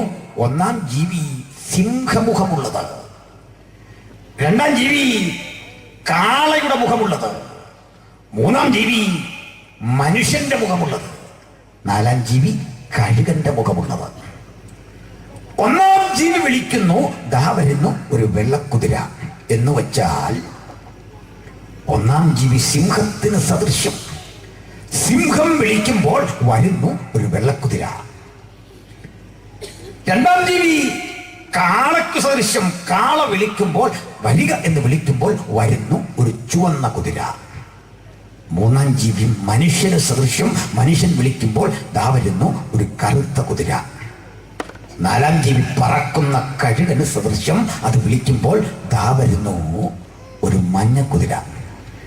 ഈ മഞ്ഞ എന്ന പരിഭാഷ ശരിയല്ല. വിളറിയ പച്ച എന്ന് കാണുന്നു, പെയിലി ഗ്രീൻ, അതാണ് ശരി പരിഭാഷ. വിളറിയ പച്ചക്കൊരു മഞ്ഞ കളറുണ്ട്, പക്ഷെ ശരി പരിഭാഷ വിളറിയ പച്ച. എന്താണിത്? നമ്മുടെ കർത്താവായ യേശുക്രിസ്തുവിന്റെ ജനനത്തിന് മുമ്പ്, പിറവിക്ക് മുമ്പ്, അറിഞ്ഞോ അറിയാതെയോ ഈ ലോകം ഒരുങ്ങിയതുപോലെ യേശുവിന്റെ പുനരാഗമനത്തിന് വേണ്ടി ഈ ലോകം ഒരുങ്ങുന്നു. അറിഞ്ഞോ അറിയാതെയോ. സിംഹം വിളിച്ചു വരിക. ഒരു വെള്ളക്കുതിര വന്നു. ഇത് 4 സാമ്രാജ്യങ്ങളാണ് ഈ കാലഘട്ടത്തിലെ. ആധുനിക യുഗത്തിലെ ഏറ്റവും ശക്തമായ ഒരു സാമ്രാജ്യം അത് ബ്രിട്ടന്റേതായിരുന്നു. ഇംഗ്ലീഷ് വേൾഡ് ആയിരുന്നു. ഇംഗ്ലീഷ് വേൾഡിനെ നയിച്ച ബ്രിട്ടൻ ഒരു കാലത്ത് ഉലകം മുഴുവൻ ഭരിച്ചിരുന്നു. ആ ബ്രിട്ടനിൽ നിന്ന് പറഞ്ഞുപോയ കഴുകന്റെ ചിറകാണ് അമേരിക്ക. ആ ബ്രിട്ടനിലെ ഏറ്റവും മോശപ്പെട്ടവരെ, തെമ്മാടികളെ മാറ്റിപ്പാർപ്പിച്ച തൊഴുത്തായിരുന്നു ആസ്ട്രേലിയ. വിവരം കേട്ടവനെ പാർപ്പിച്ചത് ഓസ്ട്രേലിയയിൽ. അതുകൊണ്ടാ കുഞ്ഞെ ഒരു വിക്കറ്റ് വീഴുമ്പോൾ അമ്മ ഈ സച്ചിനെ തെറി പറയുന്നു. ബോധമില്ല, മനസ്സിലാകുന്നല്ലോ. അമ്മാരെയും കൊണ്ട് അവിടെയും പാർപ്പിച്ചു. ഇംഗ്ലീഷ് വേൾഡ് അവന്റെ തന്നെ വകഭേദമാ. സ്പാനിഷ്, സ്പെയിൻകാരൻ, ഒറ്റ വാക്കിൽ പറഞ്ഞാൽ വെള്ളക്കാരൻ. വൈറ്റ് പവർ ആയിരുന്നു അടുത്ത കാലം വരെ ലോകത്തിലെ ശക്തി. എന്താ ഈ സായിപ്പ് പറഞ്ഞുകൊണ്ടിരുന്നല്ല, അവൻ പറഞ്ഞതല്ല സമാധാനം. അവൻ്റെ ചിരി കണ്ടാലേ നമുക്ക് മനസ്സിലാകും ഇന്ന് തന്നെ ഇവൻ സമാധാനം തന്നിട്ടേ പോവുള്ളൂ. ഉറപ്പാ സമാധാനം. പക്ഷെ അവൻ ചെയ്തതെല്ലാം ക്രൂരങ്ങളായ ഇടപെടലുകളായിരുന്നു. 20 ലക്ഷം ആളുകൾക്ക് ആഹാരം വിളയിച്ചു കൊടുക്കുന്ന വിയറ്റ്നാമിലെ വയലുകളിൽ ബോംബിട്ടു. നിയമപ്രകാരം നിലവിലിരുന്ന സദ്ദാം ഭരണകൂടത്തെ അട്ടിമറിച്ചു കൈക്കീഴിലാക്കി. അഫ്ഗാനിസ്ഥാനെ ഭീകരതയുടെ പേരിൽ കുളം തോണ്ടി. ഇറാനിലും ഇറാഖിലും സുന്നി ഷിയ കലാപങ്ങൾ വഴി അടിച്ച് ഈ എണ്ണക്കിണറുകളുടെ ആധിപത്യം പിടിച്ചു. അന്നേരവും പുള്ളി ചിരിക്കുന്നുണ്ട്. ആ മുഖത്തിനൊരു വാട്ടവും ഇല്ല. അങ്ങനെ ചിരിച്ചുകൊണ്ട് നിന്ന് പണിയൊപ്പിച്ചവൻ്റെ പേരാണ് സായിപ്പ്. അവൻ നമുക്കിട്ടൊരു പണി തന്നു പണ്ട്. ഇവിടെ നീണ്ടകര തുറമുഖത്ത് നിന്നൊക്കെ കയർ വിലക്കി വാങ്ങി പണ്ട് സായിപ്പ്. നീണ്ടകര കയറുകൾക്ക് വലിയ ഡിമാൻഡ്. കയറ് നമ്മളങ്ങോട്ട് തട്ടിക്കൊടുക്കുക ഇഷ്ടം പോലെ. കയറിന് വില കൂട്ടിയപ്പോൾ അവർ പറഞ്ഞു വില കൂടിയാലും കുഴപ്പമില്ല, ഇതിക്ക് തരാൻ പറഞ്ഞു. ആ കയറ് മതി. കുറെ കഴിഞ്ഞപ്പോൾ നമ്മൾ ഈ കയറിൻ്റെ വലിപ്പം കുറച്ചു, എന്നാലും കുഴപ്പമില്ല, നീണ്ടകര കയറ് വേണം. കുറെ കഴിഞ്ഞപ്പോൾ നമ്മുടെ ആളുകളിലെ പരിപാടി ആരംഭിച്ചു. അവർ ഈ കയറ് ശരിക്കും അങ്ങോട്ട് വെള്ളത്തിലിട്ട് മുക്കി വലിച്ച് മണലിൽ പൂഴ്ത്തി അവസാനം വന്നപ്പോൾ കയറില്ല, ഈ മണൽ മാത്രമേ ഉള്ളൂ. എൻ്റെ അകത്തോട് ഇങ്ങനെ പോരിക്കുക, നമ്മുടെ ഈ ട്യൂബിനകത്ത് ത്രെഡ് പോലെ. എന്നാലും സാരമില്ല, അത് മതി. ഒടുവിൽ അതും തീർന്നപ്പോൾ പറയാ, ഇനി ഞങ്ങൾക്ക് കയറ് വേണ്ട, ആ മണൽ ഇച്ചിരി കിട്ടിയാൽ മതി. അങ്ങനെ നമ്മൾ ഇവനെ പറ്റിച്ചു. പക്ഷെ അവൻ നമ്മളെ പറ്റിച്ചു. അവൻ ചോദിച്ച കയറല്ല, ആ മണലായിരുന്നു. ഇത് പറ്റിയിരിക്കുന്ന മണൽ. ടൈറ്റാനിയം അവൻ അടിച്ചു മാറ്റി നമ്മളെ. ഇങ്ങനെ പറഞ്ഞാലേ നമുക്ക് അതിൻ്റെ വില അറിയാതെ പോകുള്ളൂ. അടിച്ചു മാറ്റി. ഇതാ നമ്മൾ ഇന്ന് കേൾക്കുന്ന കരിമണൽ ഖനനം. അതിൻ്റെ പഴയ പതിപ്പ് അവൻ ചെയ്തു വെച്ച കയറാന്നും പറഞ്ഞ് കൊണ്ടുപോയി തട്ടിക്കുടഞ്ഞെടുത്തത് ടൈറ്റാനിയം സ്പോഞ്ച് ഉണ്ടാക്കുന്ന ആ വിദ്യ. പിടികിട്ടിയോ നിങ്ങൾക്ക്? എല്ലാവരെയും ചൂഷണം ചെയ്തു അവൻ. ഈ കുതിര ആര് വിളിച്ചപ്പോഴാ വന്നേ നോക്കുക. ഒരു സിംഹം. സ്വർഗത്തിലിരുന്നൊരു സിംഹം വിളിക്കുക, വരിക, നിന്റെ ആധിപത്യമാണ്. അവൻ ഇങ്ങ് വന്നു. അവൻ മീതെ ഒരുത്തനിരിക്കുന്നു. അവൻ ഒരു വില്ല് പിടിച്ചിരിക്കുന്നു. കയ്യിലൊരു വില്ലുണ്ട്. അവൻ ജയിക്കുന്നവനായും ജയിപ്പാനായും പുറപ്പെട്ടു. യുദ്ധമാമാരുടെ ഹോബി. അമേരിക്കയുടെ സന്തോഷം തന്നെ എവിടെങ്കിലും ഒരു യുദ്ധം വേണം, അല്ലെ പുള്ളിക്ക് മനസമാധാനമില്ല. പക്ഷെ അമേരിക്കയ്ക്കും ബ്രിട്ടനും. ഇത് വായിച്ചിട്ട് ഒരിക്കൽ എന്നോടൊരാൾ പറഞ്ഞു, പാസ്റ്റ് അവിടെ ശ്രദ്ധിച്ച് നോക്കിയോ, അതിൽ പോകുന്നവൻ്റെ കയ്യിൽ വില്ലുണ്ട്, അമ്പില്ല, അതുകൊണ്ട് അവൻ്റെ പണി നടക്കുകയില്ല. ഞാൻ പറഞ്ഞ സ്നേഹിത, ഈ വില്ലുണ്ടെന്ന് പറയുന്നിടത്തെല്ലാം അമ്പും ഉണ്ട്. അതിൻ്റെ തെളിവ് സ്നാപക യോഹന്നാന്റെ കാര്യം പറയുക. ഒട്ടക രോമം കൊണ്ടുള്ള ഉടുപ്പും അരയിൽ തോൽവാറും ധരിച്ചിരുന്നു. പാൻറ്റിട്ടതായിട്ടൊരു വാക്യമില്ല ഇവിടെ. എന്നർത്ഥം പാൻറ്റിടാതെ തോൽവാറും ധരിച്ചിരുന്നാണോ? അല്ല. പത്രോസ് സംസാരിപ്പാൻ വായ തുറന്നു, പിന്നെ അടച്ചതായിട്ട് വാക്യമില്ല. ഇങ്ങനെ ഇരിക്കുകയല്ല കൊണ്ടേ. അത് ഊഹിച്ചെടുത്തോളം വിവരമുള്ളവൻ. വില്ലുണ്ടോ അമ്പുണ്ട്. ജയിക്കുന്നവനായും ജയിപ്പാനായും പുറപ്പെട്ടു. സിംഹം ഗ്രേറ്റ് ബ്രിട്ടന്റെ ചിഹ്നമാണ്. സ്വർഗത്തിലിരിക്കുന്ന ഈ ജീവി എങ്ങനെ ബ്രിട്ടന്റെ പ്രതീകമായി ഈ കുതിരയെ വിളിക്കും? അറിയുക, ഭൂമിയിലെ ഏത് കാര്യത്തിലും അത്യുന്നതന്റെ നിയന്ത്രണമുണ്ട്. അതാ സൂചിപ്പിക്കുന്നത്. അമേരിക്ക വച്ചപിടിച്ച് ക്യാപിറ്റലിസത്തിന്റെ ശക്തിയിൽ മുന്നേറും കാലത്ത് അതിനോട് കിടപിടിക്കുന്ന ഒരു രണ്ടാം സാമ്രാജ്യം പ്രത്യക്ഷപ്പെട്ടു. ഏതാ രണ്ടാം സാമ്രാജ്യം? ഒരു കാള വിളിക്കുക, കാളമുഖമുള്ള ജീവി വിളിക്കുക, വരിക. കാള വിളിക്കുമ്പോൾ വരുന്നത് ആരെയെന്ന് കാണുക, ഒരു ചുവന്ന കുതിര. എന്താ ഈ കാളയുടെ ജോലി? കാളയുടെ ജോലി എന്താണെന്ന് ചോദിച്ചാൽ ഇങ്ങനെ ഇരിപ്പ് സെക്രട്ടേറിയറ്റ് യൂണി ക്ലർക്കാന്ന് തോന്നുന്നല്ലോ. കാള തൊഴിലാളിയാണ്. മുഖം ചുമക്കുന്ന കാള ഒരിക്കലൊരു വിളി യൂറോപ്പിൽ നിന്ന് സർവരാജ്യ തൊഴിലാളികളിൽ വരാൻ സംഘടിക്കാൻ. ആ വിളി കേട്ടപ്പോൾ ഒരു ചുവന്ന കുതിര, അതിലിരിക്കുന്നവന് മനുഷ്യൻ അന്യോന്യം സമാധാനം എടുത്തു കളയത്തക്ക വിധത്തിൽ അതിന് അധികാരം ലഭിച്ചു. ഒരു വലിയ വാളും. മാവോയിസം, ലെനിനിസം, സ്റ്റാലിനിസം ഈ നിലപാടിലൊക്കെ രക്തരൂക്ഷിത വിപ്ലവം കൊണ്ട് ലോകത്തെ ചുവപ്പിച്ച ഒരു പുത്തൻ പ്രത്യയശാസ്ത്രം രൂപപ്പെട്ടു. അത് റഷ്യൻ ഭരണകൂടമായി ശക്തിപ്പെട്ടപ്പോൾ അമേരിക്കയ്ക്ക് കിടപിടിക്കാൻ കഴിയുന്ന ഒരു ശക്തിയായി റഷ്യ വളർന്നു. അങ്ങനെ ഒന്നും രണ്ടും ശക്തികൾ നിന്നു. പക്ഷേ കഴിഞ്ഞ നൂറ്റാണ്ട് അഥവാ കഴിഞ്ഞ സഹസ്രാബ്ദം 1990-കൾ അത് അവസാനിക്കുന്നത് എങ്ങനെയായിരുന്നു? 19-ാം നൂറ്റാണ്ട്, 20-ാം നൂറ്റാണ്ട്. 20-ാം നൂറ്റാണ്ടിന്റെ അവസാനത്തിൽ ലോകം കേട്ട് ഉണർന്നത്, ഉറങ്ങിയത് റഷ്യയുടെ തകർച്ചയോടുകൂടിയായിരുന്നു. ഡീസ്റ്റാലിനൈസേഷൻ, ഗ്ലാസ്തനസും പെരിസ്ട്രോയിക്കയും പോലെയുള്ള സാമ്പത്തിക പുനഃസംഘടനകൾ, ഗോർബേച്ചേവ് എന്ന പേരായ പ്രായം കുറഞ്ഞ പാർട്ടി സെക്രട്ടറിയുടെ നേതൃത്വത്തിൽ കത്തോലിക്ക പാതിരിമാരുടെ പിന്തുണയോടുകൂടി റഷ്യയിൽ നടപ്പിലായ സ്റ്റാലിൻ വിരുദ്ധ പ്രക്ഷോഭങ്ങൾ റഷ്യയെ ഛിന്ന ഭിന്നമാക്കി. അങ്ങനെ റഷ്യൻ ആധിപത്യം ചരിത്രത്തിൽ നിന്ന് പിൻവലിക്കപ്പെട്ടു. പിന്നെ ഒരൊറ്റ ശക്തിയെ ലോകത്തുണ്ടായിരുന്നുള്ളൂ, അമേരിക്ക. എന്നാൽ 2000 ആണ്ട് തുടങ്ങുന്നത് എന്ത് കേട്ടാ? അമേരിക്കയുടെ തകർച്ച കിട്ടുകൊണ്ട് 2000 ആണ്ട് തുടങ്ങുന്നത്, അഥവാ പുതിയ സഹസ്രാബ്ദം. അമേരിക്കയുടെ സമ്പദ് ശക്തി ഇടിഞ്ഞു, അത് കേട്ടുകൊണ്ട.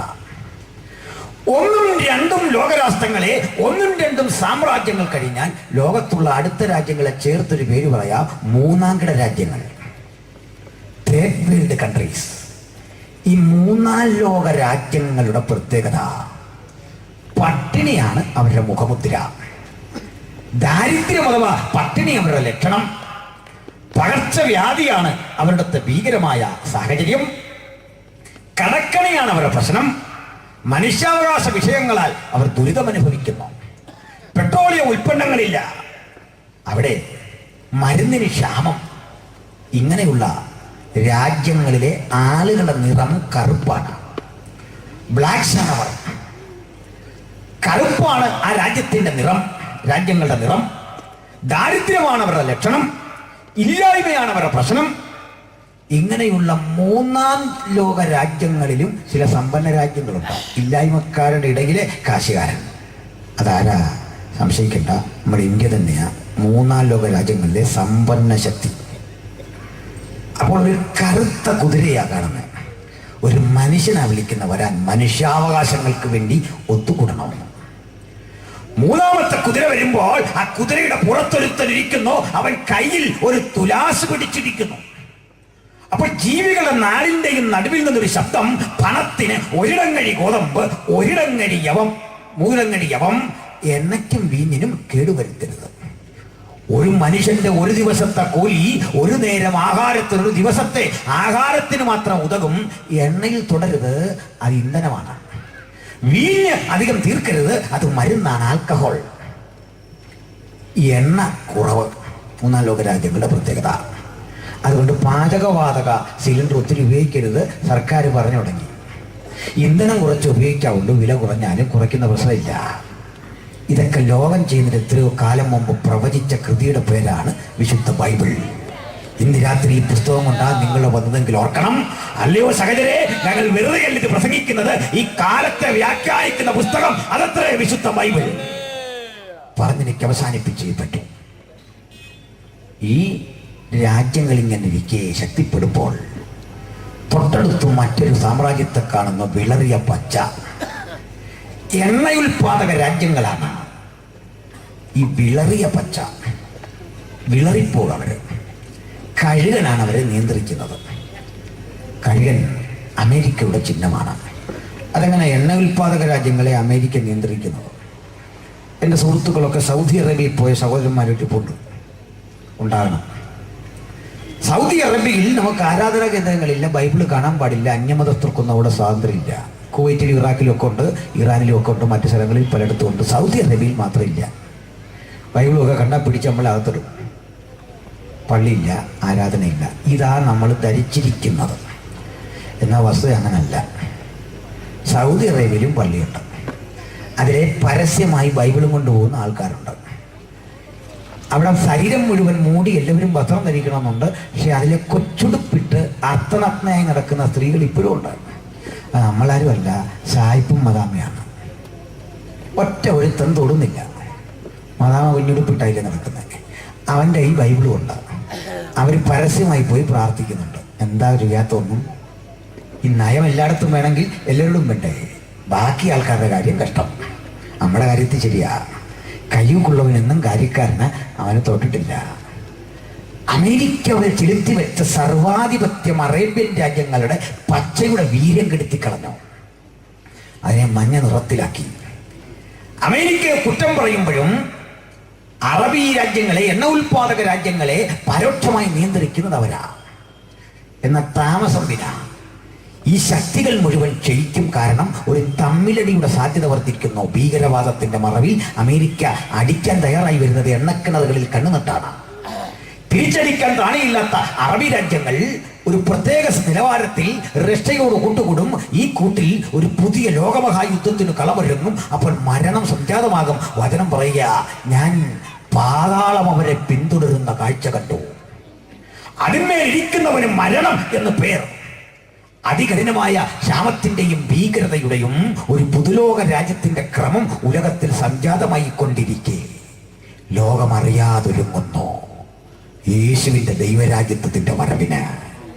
ഈറ്റിനോവിന്റെ ആരംഭം കുറിക്കുന്ന സംഭവഗതികൾ ലോകത്ത് സംജാതമാകുമ്പോൾ അതിനപ്പുറത്ത് മറ്റൊരൊരുക്കം കാണാം. തന്റെ കാന്തയും തന്നെത്താൻ ഒരുങ്ങിയിരിക്കുന്നു. ബ്ലസ്കണ്ടല എന്ന ഈ മനോഹര യോഗത്തിൽ ഇന്ന് രാത്രി സംബന്ധിക്കുന്നവരിൽ കാന്ത എന്ന പദവി കിട്ടാത്ത ഒരാളെങ്കിലും ഉണ്ടെങ്കിൽ അറിയുക, ലോകമൊരുങ്ങുന്നു. അറിയാതെ യേശുവിന്റെ വരവിന് നമുക്ക് അറിഞ്ഞുകൊണ്ടൊരുങ്ങ. എനിക്കെന്റെ യേശുവിന് വേണ്ടി ഒരുങ്ങണം. അവിടുത്തെ വരവിനായി കാത്തിരിക്കണം, അവനായി ജാഗരിക്കണം. അതിന് അവിടുന്ന് എന്നെ വിളിച്ചിരിക്കുന്നത്. ഒരുങ്ങുവാൻ കിട്ടിയ ഒടുവിലത്തെ നിമിഷം ഇന്നെങ്കിൽ ഇന്ന് രാത്രി ഒരുങ്ങണം. യേശുവിന്റെ രക്തത്താൽ വീണ്ടെടുക്കപ്പെട്ട ഓരോ ദൈവജനം തിരിച്ചറിയണം. ഇനി കാലമുണ്ടാകയില്ല. നിഴലുകൾ പൊരുളുകളായി അർത്ഥവത്തായ ഒരു ജീവിത സത്യത്തിലേക്ക് തന്റെ മക്കളെ നയിക്കാൻ ദൈവം കാത്തിരിക്കുന്നു. നമ്മുടെ വീണ്ടെടുപ്പിന്റെ പൂർണ്ണതയുടെ സമയമെടുത്തു. നമ്മെ അവന്റെ സന്നിധിയിലേക്ക് ചേർക്കുന്ന മനോഹര നിമിഷത്തിന് സാഹചര്യം സംജാതമായിരിക്കുന്നു. നമുക്കൊരുങ്ങിയേ പറ്റൂ. അവൻ നമുക്ക് നൽകിയിരിക്കുന്ന രക്ഷയുടെയും വിടുതലിന്റെയും സന്തോഷം ഉലകത്തോട് പ്രഖ്യാപിക്കുവാൻ ഇനിയും നമ്മൾ അമാന്തിച്ചുകൂടാ. സമയം അടുത്തിരിക്കുന്നു. ഒന്ന് പറഞ്ഞ് ഞാനിങ്ങനെ നിർത്താം. സഹചര്യ, ഇന്ന് ഭൂമിയിലായിരിക്കുന്ന ദൈവസഭയ്ക്കൊരു ഒരുക്കമുണ്ട്. ദൈവസഭയുടെ ഇന്നത്തെ ഭൂമിയിലെ സ്ഥിതി വിവാഹ നിശ്ചയം കഴിഞ്ഞ ഒരു സ്ത്രീയുടെ അവസ്ഥയാണ്, ഒരു പെൺകുട്ടിയുടെ അവസ്ഥയാണ്. നോക്കണം, പലസ്തീനിയായിൽ വിവാഹ നിശ്ചയം നടക്കുന്നത് ചെറിയ പ്രായത്തിലാണ്. കൊച്ചുകുട്ടിയായിരിക്കും. എൻ്റെ മുമ്പിൽ ഒത്തിരി കൊച്ചു കുഞ്ഞുങ്ങളിരിക്കുന്നു.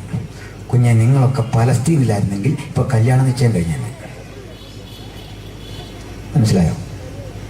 അവളുമാരുടെ മുഖം ഒന്ന് പ്രകാശിച്ചു. കല്യാണ നിശ്ചയം ഈ പ്രായത്തിൽ കഴിയും. പെണ്ണിൻ്റെ 9 വയസ്സ് പ്രായം, 8 വയസ്സ് പ്രായം, 10 വയസ്സ് പ്രായം, അല്ലെ 11 വയസ്സ്, 12 ആകുമ്പോഴേ വീട്ടുകാർ എങ്ങനെങ്കിലും കല്യാണം നിശ്ചയിക്കണം. പയ്യൻ 1 വയസ്സ്, 1/2 വയസ്സ്, 2 വയസ്സൊക്കെ കൂടുതൽ. നിശ്ചയം കഴിഞ്ഞ ഈ ആൺകുട്ടി ഇവളെ ഒരു മോതിരമണിയിക്കും. വിലപിടിപ്പുള്ള ഒരു ചതുർദ്രഹ്മ പണം, കഴിവത് സ്വർണം തന്നെ കൊടുത്തിട്ട് പോകും. വീണ്ടും അവൾക്കൊരു ശിരോവസ്ത്രം അണിയിക്കും. ഇവനങ്ങ് പോകും. നിശ്ചയം കഴിഞ്ഞു. എന്ന് നിശ്ചയം കഴിഞ്ഞുവോ അന്നു മുതൽ എപ്പോൾ വേണമെങ്കിലും ഈ വിവാഹം നടക്കാം. നാളെ നടക്കാം, അടുത്ത ആഴ്ച നടക്കാം, അടുത്ത മാസം നടക്കാം, അടുത്ത വർഷം നടക്കാം, ചിലപ്പോൾ വർഷങ്ങളെടുക്കും. അത് തീരുമാനിക്കാനുള്ള അവകാശം വരന്റെ പിതാവിനാണ്. എന്താ പിന്നെ തടസ്സം? ആ തടസ്സം ഇത്രേ ഉള്ളൂ. വരൻ എന്ന് വധുവിനെ വിട്ടുപോന്നോ, അവര് നിർദ്ദിഷ്ട വധുവെന്നോ ഒന്നുമല്ല പറയുന്നത്. ഭാര്യയും തന്നെ പിന്നെ ഈ കുട്ടിയെ കാണണം, ഭർത്താവെന്ന് തന്നെ അവനെ കാണണം. നിശ്ചയം കഴിഞ്ഞാൽ മതി. അതിനാ വചനം പറയുന്നത്, നിന്റെ ഭാര്യയായ മറിയെ ചേർത്തുകൊള്ളാൻ ശങ്കിക്കേണ്ട. അന്ന് കല്യാണമൊന്നും കഴിഞ്ഞില്ല, നിശ്ചയം കഴിഞ്ഞ ഭാര്യ ഒരു നാട്ടിൽ. എത്ര തവണ തന്റെ കാന്തന്റെ നാമം പൊതുസ്ഥലങ്ങളിൽ ഈ പെൺകുട്ടി ഉരുവിടുന്നുവോ അത് അവളുടെ മാന്യത വർദ്ധിപ്പിക്കുമെന്നാണ്. ഒരു കാന്തൻ ഉള്ളതുപോലെ അവൾ ജീവിക്കണോ? പിടിയോ? ഈ കാന്തൻ ഇട്ടുകൊടുത്ത ശിരോവസ്ത്രം അണിഞ്ഞ് അവൾ പുറത്തിറങ്ങാവൂ. എന്താ കാര്യം? ശിരോവസ്ത്രമണിയാതെ പുറത്തിറങ്ങുന്ന ഇവളെ കണ്ടാൽ നാട്ടുകാർ ഓർക്കും ഈ പെണ്ണിന്റെ കല്യാണ നിശ്ചയമൊന്നും കഴിഞ്ഞില്ല. ഇവളെ വല്ല കല്യാണത്തിനൊക്കെ ചെന്ന് മറ്റ് കല്യാണത്തിനൊക്കെ ചെന്ന് ഇങ്ങനെ നിൽക്കുകയാണ്. അവളെ കാണുമ്പോൾ ചില അമ്മച്ചിമാർ പറയും, നമ്മുടെ ഫെർണാണ്ടസിനൊന്ന് ആലോചിച്ചാലോ അവളെ. ഇത് വരാതിരിക്കാൻ അവൾ ശിരോവസ്ത്രം അണിഞ്ഞേ പുറത്തേക്ക് പോകാവൂ. ഞാൻ എൻ്റെ കാന്തനുള്ളവൾ എന്നതിൻ്റെ തെളിവാണ് ഈ ശിരോവസ്ത്രം. മനസ്സിലാകുന്നുണ്ടോ? ഇതിലെ പെണ്ണുങ്ങൾ ഇതൊന്നും ഇല്ലാതെ ടി വിക്കകത്ത് കയറി ഇന്ന് പ്രസംഗിച്ചങ്ങ് ആടുക. കണ്ടുണ്ടോ പരിപാടി? ഇത് കാണുമ്പോഴേ യേശുവിൻ്റെ രക്തം ചിരകളിൽ ഓടുന്ന ദൈവമക്കൾ ആ ഭൂതത്തെ ശാസിച്ചേക്കടം മഹതിയാം ബാബിലോൺ വീണുപോട്ടെ. മനസ്സിലാകുന്നോ നിങ്ങൾക്ക്? ശിരോവസ്ത്രം അണിയാതെ ഒറ്റയാളെ ഇന്നത്തെ കാണാൻ പാടില്ല സഹോദരിമാരെ. അങ്ങനെയാണ്, അത് വചനം തന്നിരിക്കുന്ന ക്രമമാണ്. വേഗം പോയി. എന്താ ഈ കല്യാണത്തിന് താമസം? എന്നാകുന്നുവോ ഈ വരൻ കണ്ടുറപ്പിച്ചു പോയത്, അന്നു മുതൽ അവൻ സ്വന്തം ചിലവിൽ സ്വന്തം റിസ്കിൽ ഒരു വീട് പണിയണം കാന്തയോടൊത്ത് പാർക്കാൻ. വീട് പണിയാൻ ശേഷിയില്ലാത്തവൻ വീടോട് ചേർത്തൊരു മുറി ഉണ്ടാക്കണം. നല്ല മുറിയായിരിക്കണം, അത്രേ ഉള്ളൂ.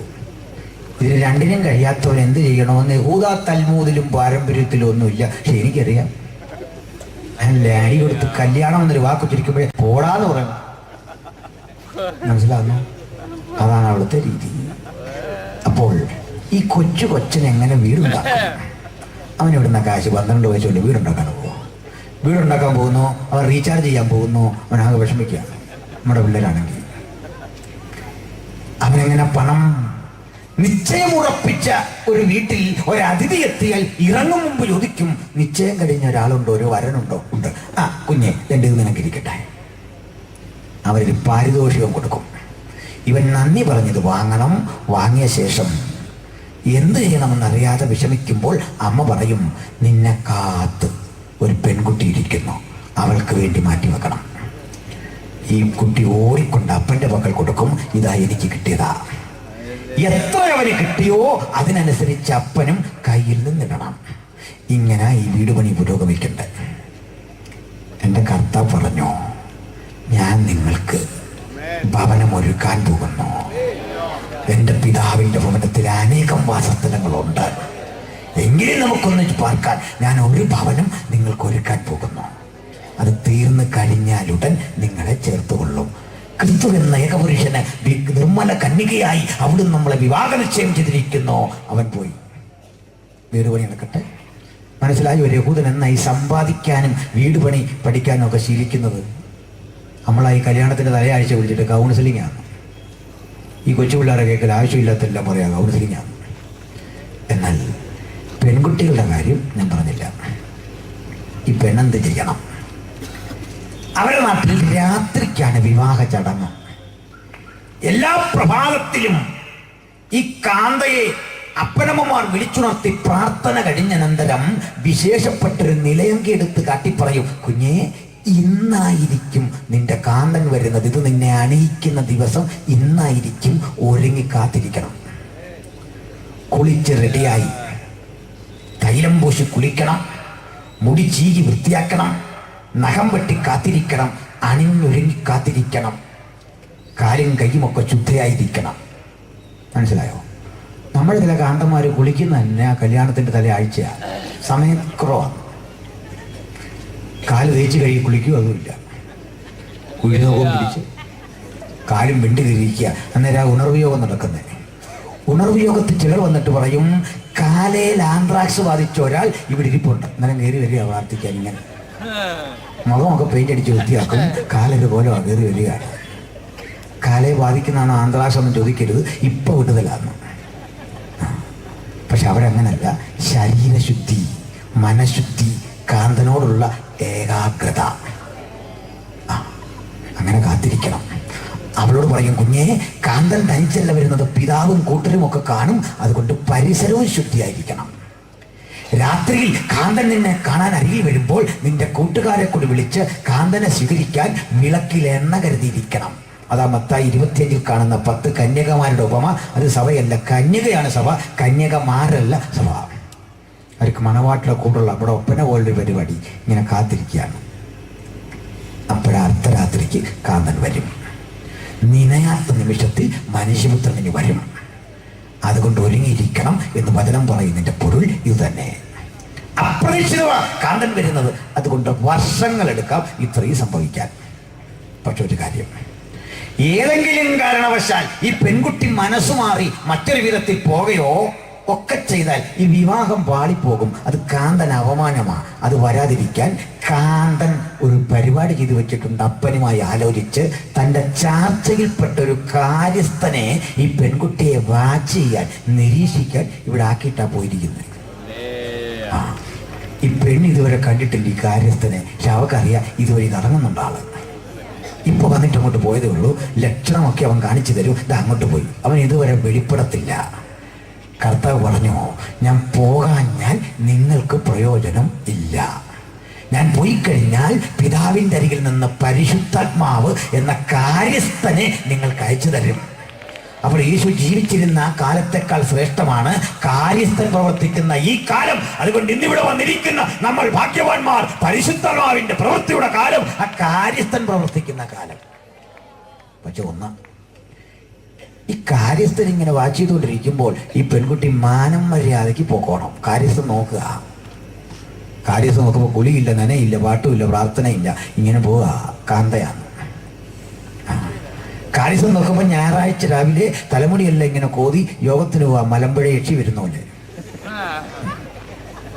ഇങ്ങനെ വന്നാൽ കാര്യസ്ഥൻ നാണക്കേടാകും. അത് വരാതിരിക്കാൻ ഒരുവിധപ്പെട്ട ചെറിയ കുറ്റമൊക്കെ കാര്യസ്ഥൻ പറയും, പോട്ടെ. പുള്ളിയുടെ ലക്ഷണം ഈ കല്യാണം എങ്ങനെങ്കിലും നടത്തണം, അതിന് ഒരുങ്ങുന്നവനാ കാര്യസ്ഥൻ. ഇത് തട്ടിമാറ്റുകയല്ല പുള്ളിയുടെ ലക്ഷ്യം.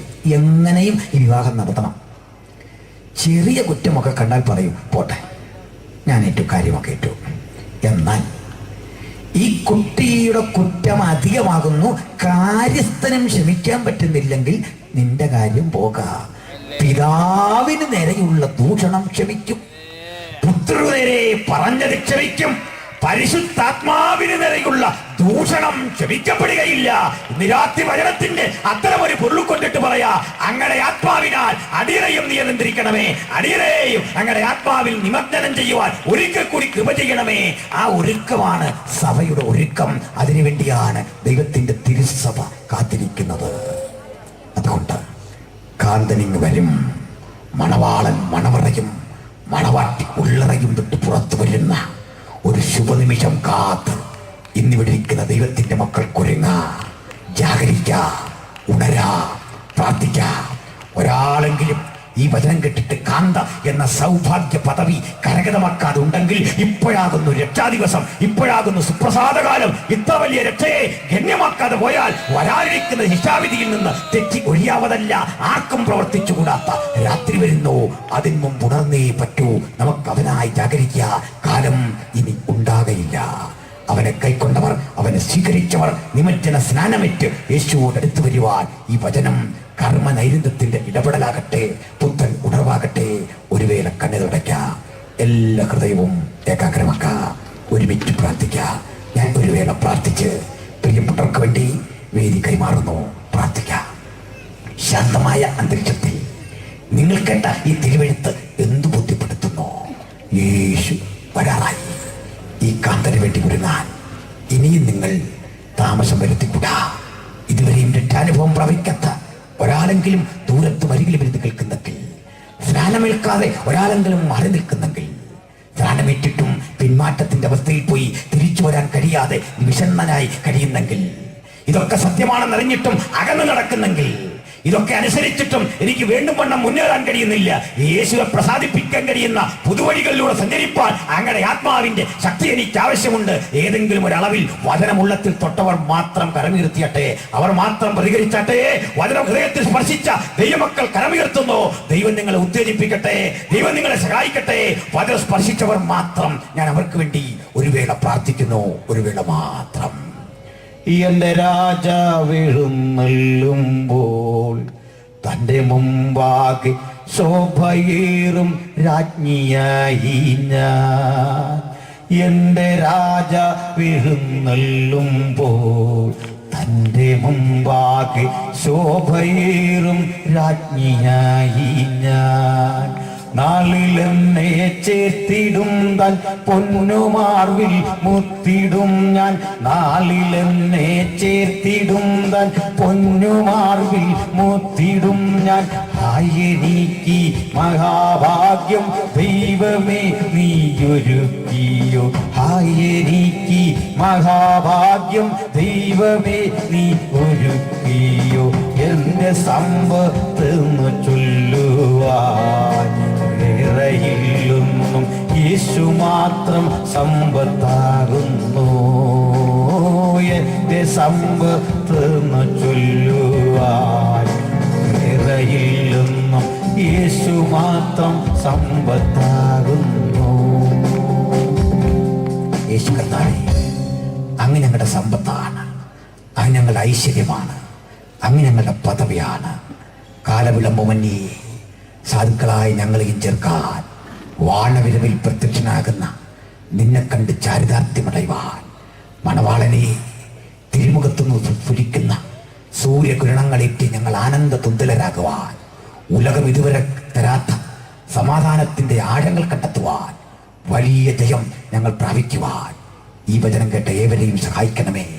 ജയാളിയായ നിന്നെ മോശ മരുഭൂമിയിൽ പിച്ചള സർപ്പത്തെ ഉയർത്തിയതുപോലെ ഞങ്ങൾ ഒരിക്കൽ കൂടി ഉയർത്തുന്നു. അങ്ങ് മാത്രം ശ്രേഷ്ഠൻ, അങ്ങ് മാത്രം രക്ഷകൻ, അങ്ങ് മാത്രം ഉലകത്തിന്റെ നാഥൻ. രക്ഷ അങ്ങയിൽ കൂടി മാത്രം. അങ്ങയുടെ പുത്രനായ യേശുവിന്റെ രക്തം സകല പാപവും പോക്കി ഞങ്ങളെ ശുദ്ധീകരിക്കുന്നു. അങ്ങയുടെ പുത്രന്റെ രക്തത്തിൽ ഞങ്ങൾക്ക് അതിക്രമങ്ങളുടെ മോചനം എന്ന വീണ്ടെടുപ്പുണ്ട്. അത് കരഗതമാക്കാൻ ഞങ്ങളെ സഹായിക്കണം, ഞങ്ങളെ ഉത്തേജിപ്പിക്കണം. പ്രാർത്ഥന കേട്ടതിന് നന്ദി. യേശു ക്രിസ്തു